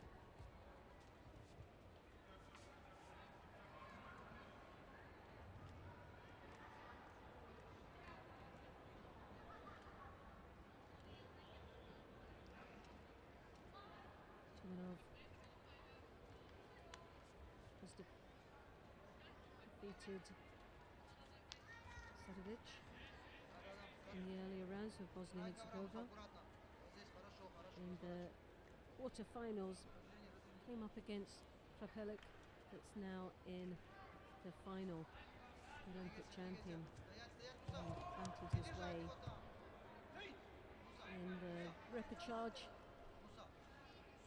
against Alibitsiov of Uzbekistan.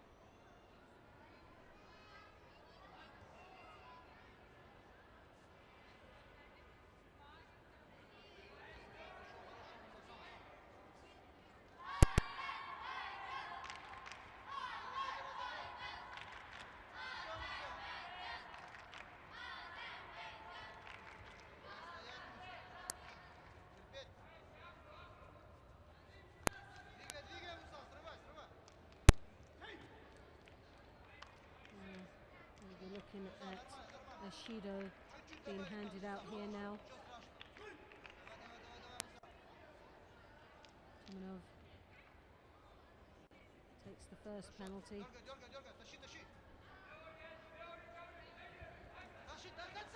So he attempts the Oso Tagari, lost his balance there.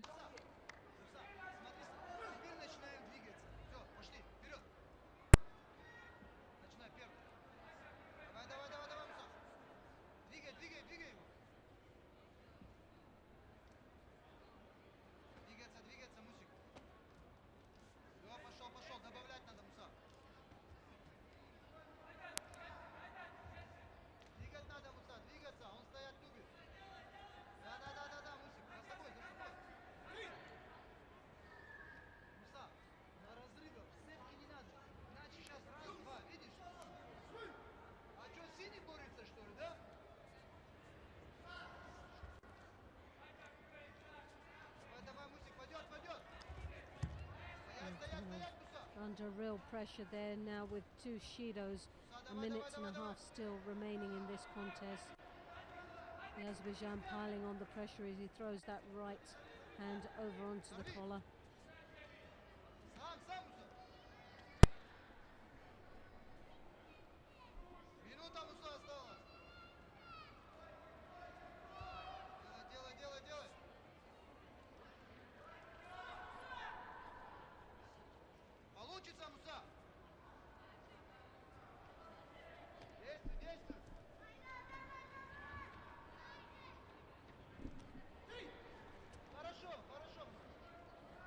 Well, it looks like very soon we're going to be possibly looking at another Shido, possibly one apiece, but would result in Tumanov receiving a hand Sokimaki. Who did he fight in his previous contest? Just have a quick look and see. Did he fight in the repechage contest to get in here? He did. He beat Bekmarod Oltiboyev. It was a good fight. Tumanov. He had a good fight to get in here, and now he's turned up with, no performance really. A little bit surprising. He gave us a good account of himself early on.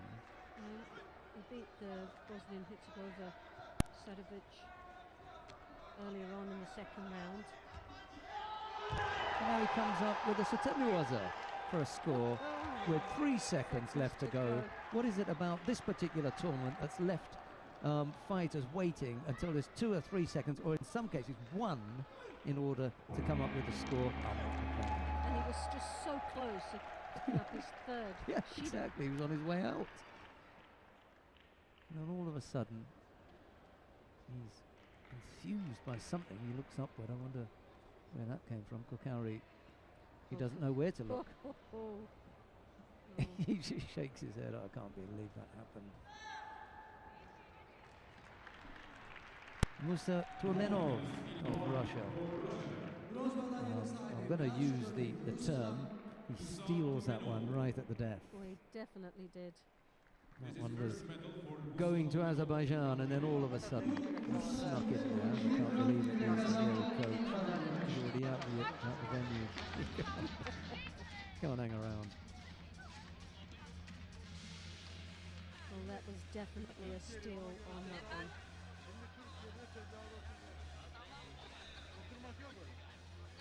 Well, we've got a second bronze medal coming up now. Semih Adiaman of Turkey has a chance to bring another medal to the Turkish team. Mind you, he's got to get past Zarko Chulum of Serbia. It's Adiaman in the white judogi, Chulum in blue.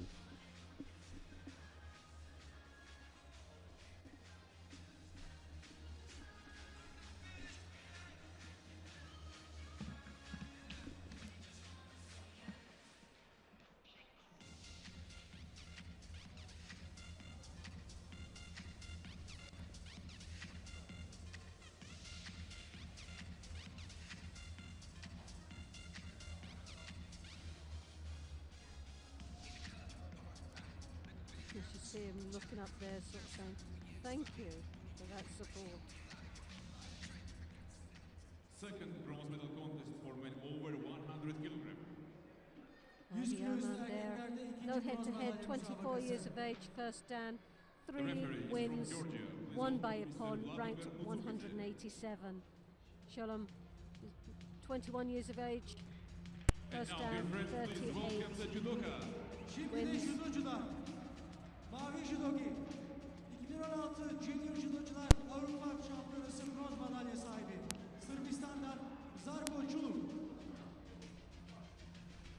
Beyaz Judogi Waving on the left-hand side is Busra Katipoglu, under 63 kilo fighter, and then one along, just sitting behind Alexander Kukolya. He's just blocking her now, is Dilara Lokmanikin. Both of them missing from the team here, but we'll see them in Warsaw in a couple of weeks' time at the European Championships.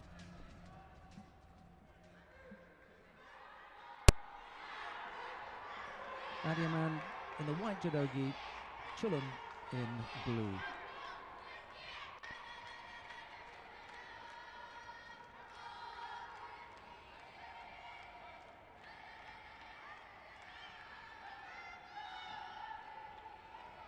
Well, Chulum definitely has the height advantage here.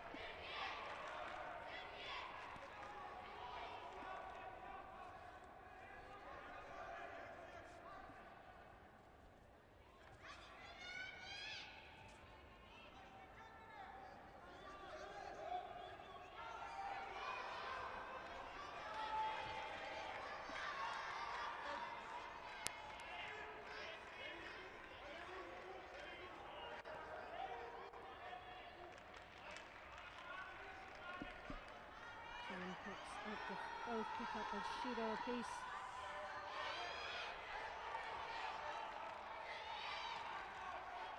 Adiaman, heaviest in the heavyweight division,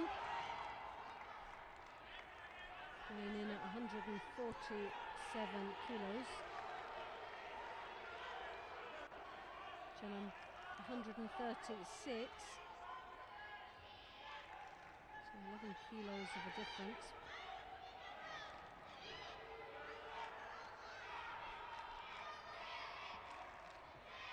So where one has the weight advantage, the other one has the height.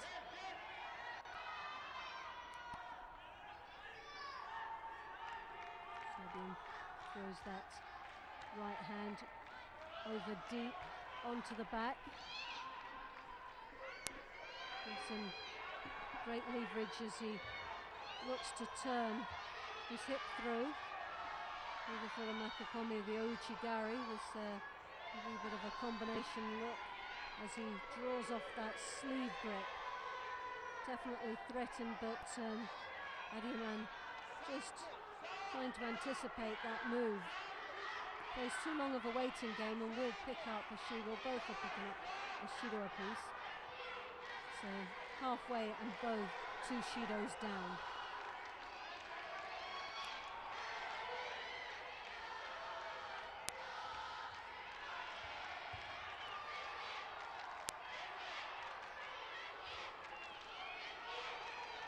Both opting for right-handed grip, so right to right. Adiaman looking looking for the Makokomi, just didn't have any grip as he rotated into the attack. Chillum once more with the high collar, always looking the stronger of the two and more in control because of that height advantage, but not following it through as she was, as they're both locked in. And here's a Guruma.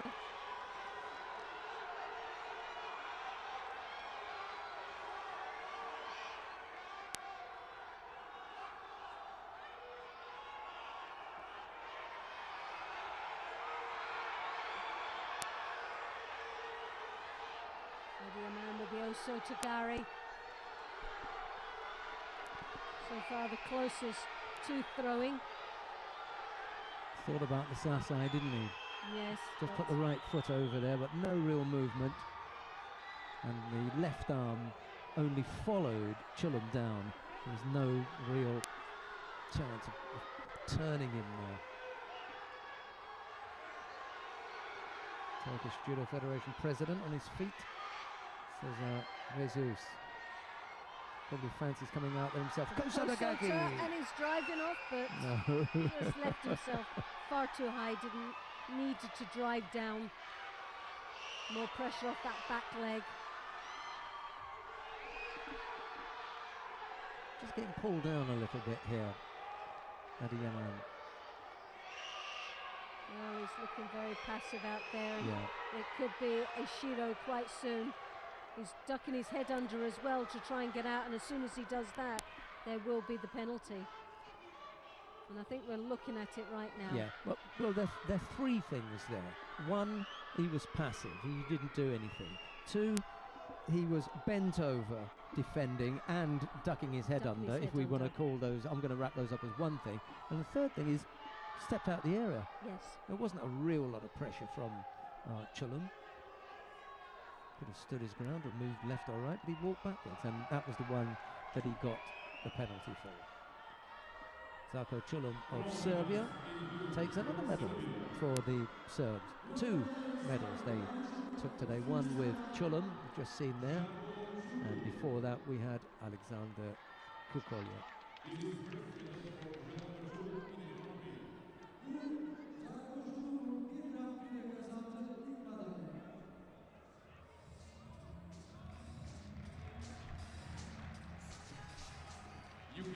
Well, not really one to write home about, No. I'm afraid. Well, not unless you're Zarko Chillum. You write a book on that one. Well, this is the one I've been waiting for all day.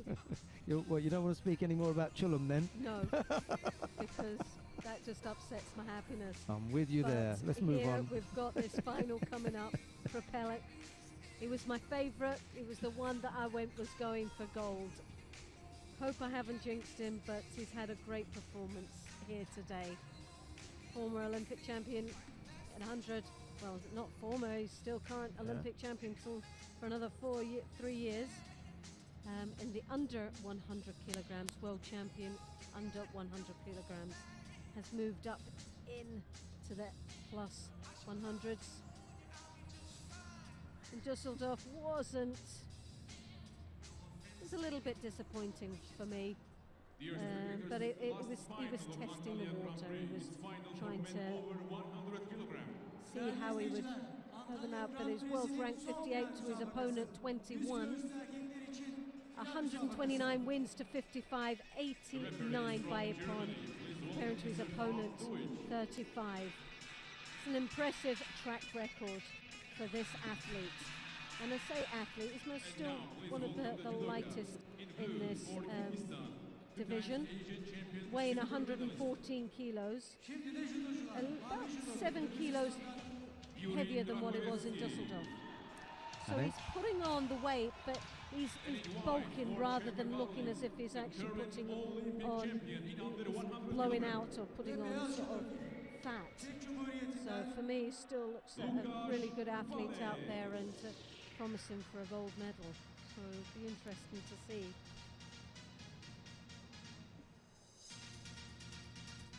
Coming onto the mat now, the current Olympic champion at under 100 kilos. Lukas Kapalik of the Czech Republic. He's going to be up against this man here, Luri Krakovetsky of Kyrgyzstan.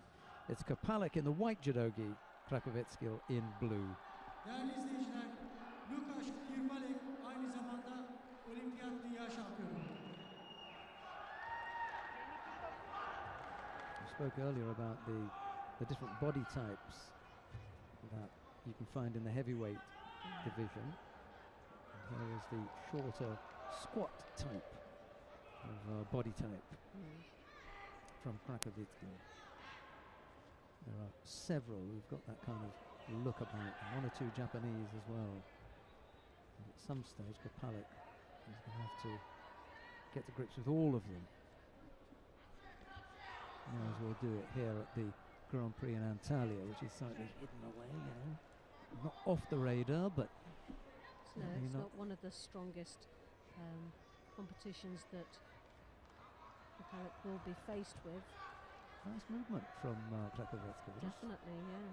Shaping for the Sasai Tsuri Komiyashi. Kapalik looking in with the Oichigari. Looked a little bit threatened there as he falls to the ground.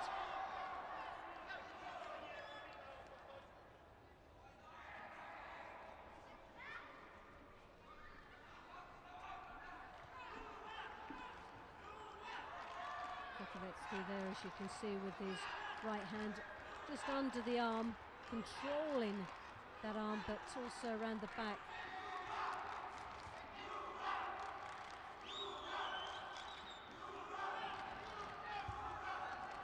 Alex got a bit of his fan club with him.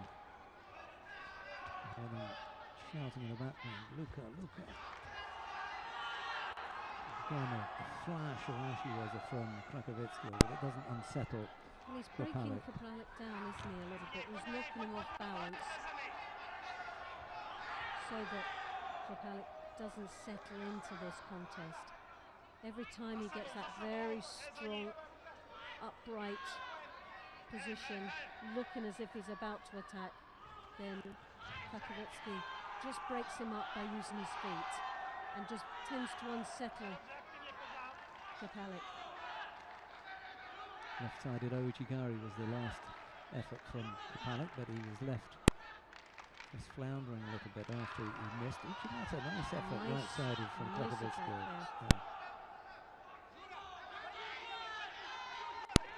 He's thinking about it, isn't he, Kapalik, as he gets to his feet. He's not as confident as what he walked in onto the mat. You can start seeing a little bit of doubt there now in his judo. It's not one of the biggest throws, but that is a nice attack from Krakovetsky. He's warming to his task. He's starting to just accelerate now, isn't he? He's taking one or two steps up now in controlling of this contest.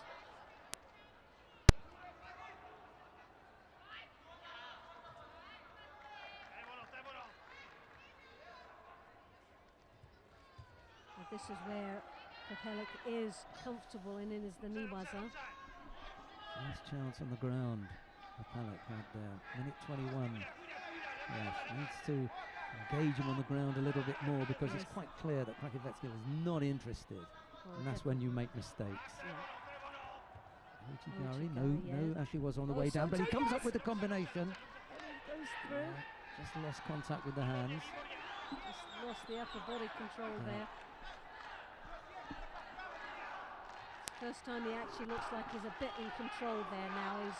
He's starting to step up the pace.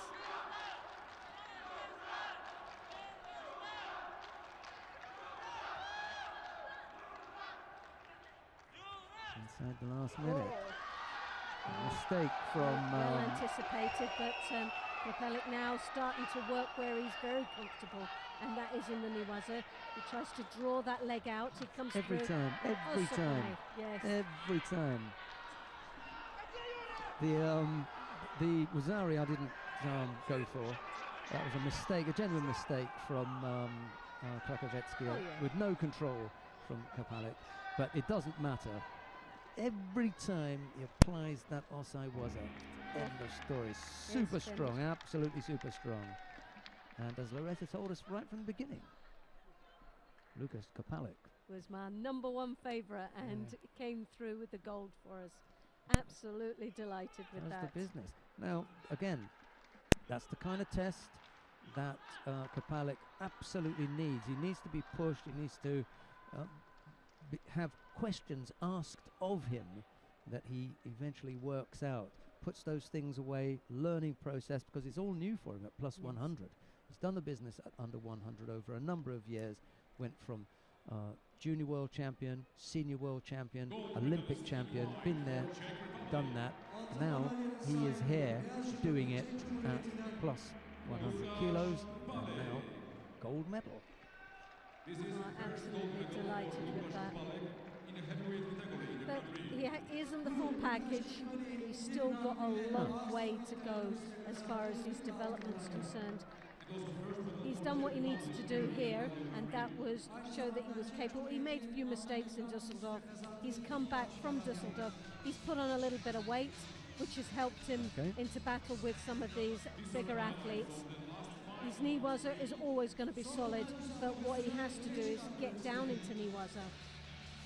And that's going to be a major problem when he goes into one or two of the higher tournaments, such as the Paris Grand Slam and Tokyo and the World Championships Europeans. This is where he's going to meet some real challenges in this weight division. And he's got to now start doing the work for that. So Kapalik's push at under 100 kilo category is really well and truly underway here with his first Grand Prix gold medal at plus 100 kilos. We've got the awarding ceremony for the women in the plus 78 kilo category coming up now. Stay with us and we'll bring you the awarding ceremony for the men. Sandwich in between these two, we'll have some highlights from today's action. Let's take a look and see where those medals went.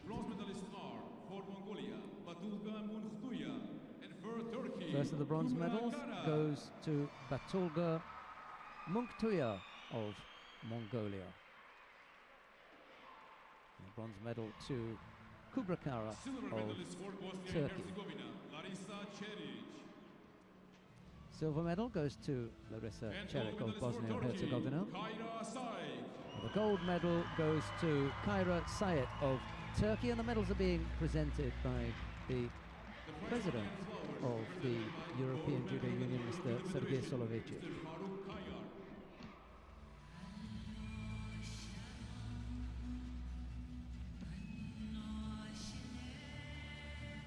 There's a look at some of the action from Kaira Sayet's win. Happy times for Turkey. I'm pleased for the host. Whenever they win a gold medal, it helps with all sorts of things. And I know there have been plenty of people from government here and the Ministry of Sport in particular. So good news that they could come along and not only see Turkey winning some medals, but taking a gold medal. And having said that, we get a chance to hear the national anthem of Turkey.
Çok teşekkürler. Judocuların protokolle aile fotoğrafı.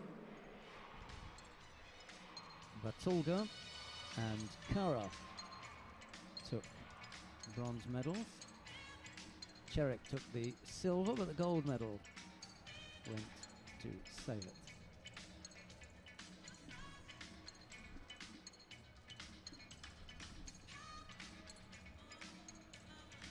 Stay with us and we'll bring you highlights from today's action, and we'll follow that then with the awarding ceremony for the men in the plus 100 kilo category.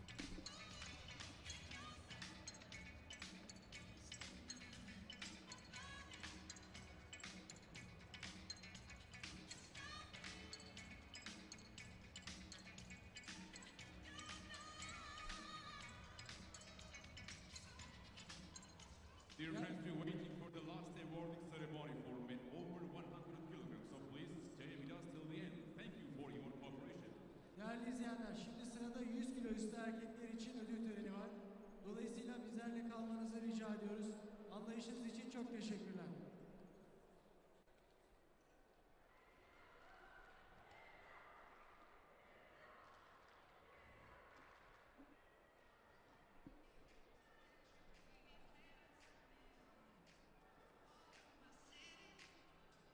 On the screen we can see the highlights of the last final block. Ekranda son final müsabakasının öne çıkan görüntüleri. 1, 2, 3, 4, 5, 6, 7, 8, 9, 10.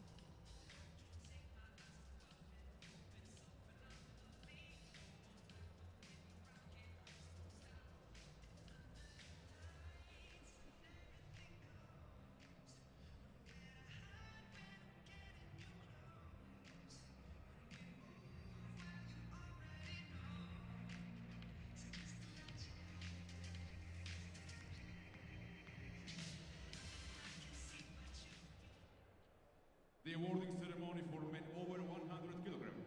100 kilo üstü erkekler için ödül töreni. The medals are presented by President of the Judo Federation of Kyrgyzstan, Mr. Zholoshbek Kolbayev. Bronze medalists are for Serbia, Jarko Chulu, and for Russia, Musa Tumenov. The medals in the plus 100 kilo category are presented now. The bronze medals go to Silver Zarko medalist for Chulum Kyrgyzstan, of Serbia Yuri and to Krakovetsky. Musa Tumenov of Russia. Silver medal And goes gold to medalist for Yuri Czech Krakovetsky Republic, of Lukasz Kopalek. Kyrgyzstan. The gold medal goes to Lukasz Kopalek of the Czech Republic. The prize money and flowers presented by board member of the Turkish Judo Federation, Mr. Mehmet Musa Evin.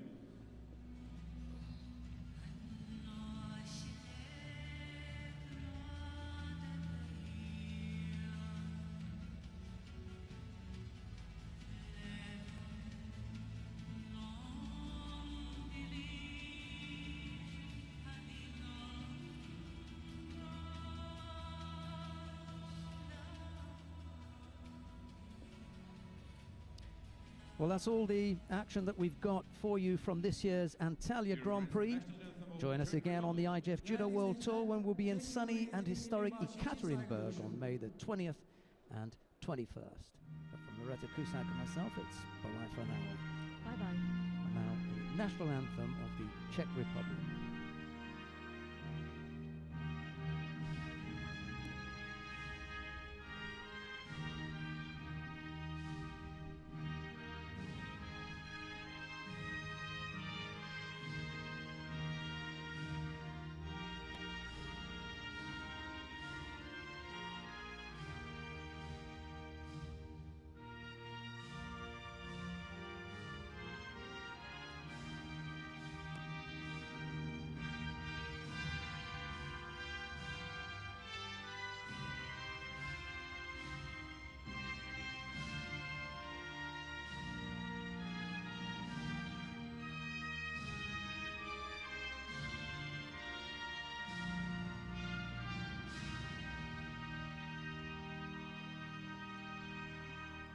Thank you very much. Çok teşekkürler. Family picture with VIP and judoka. Judocuların protokolle aile fotoğrafı.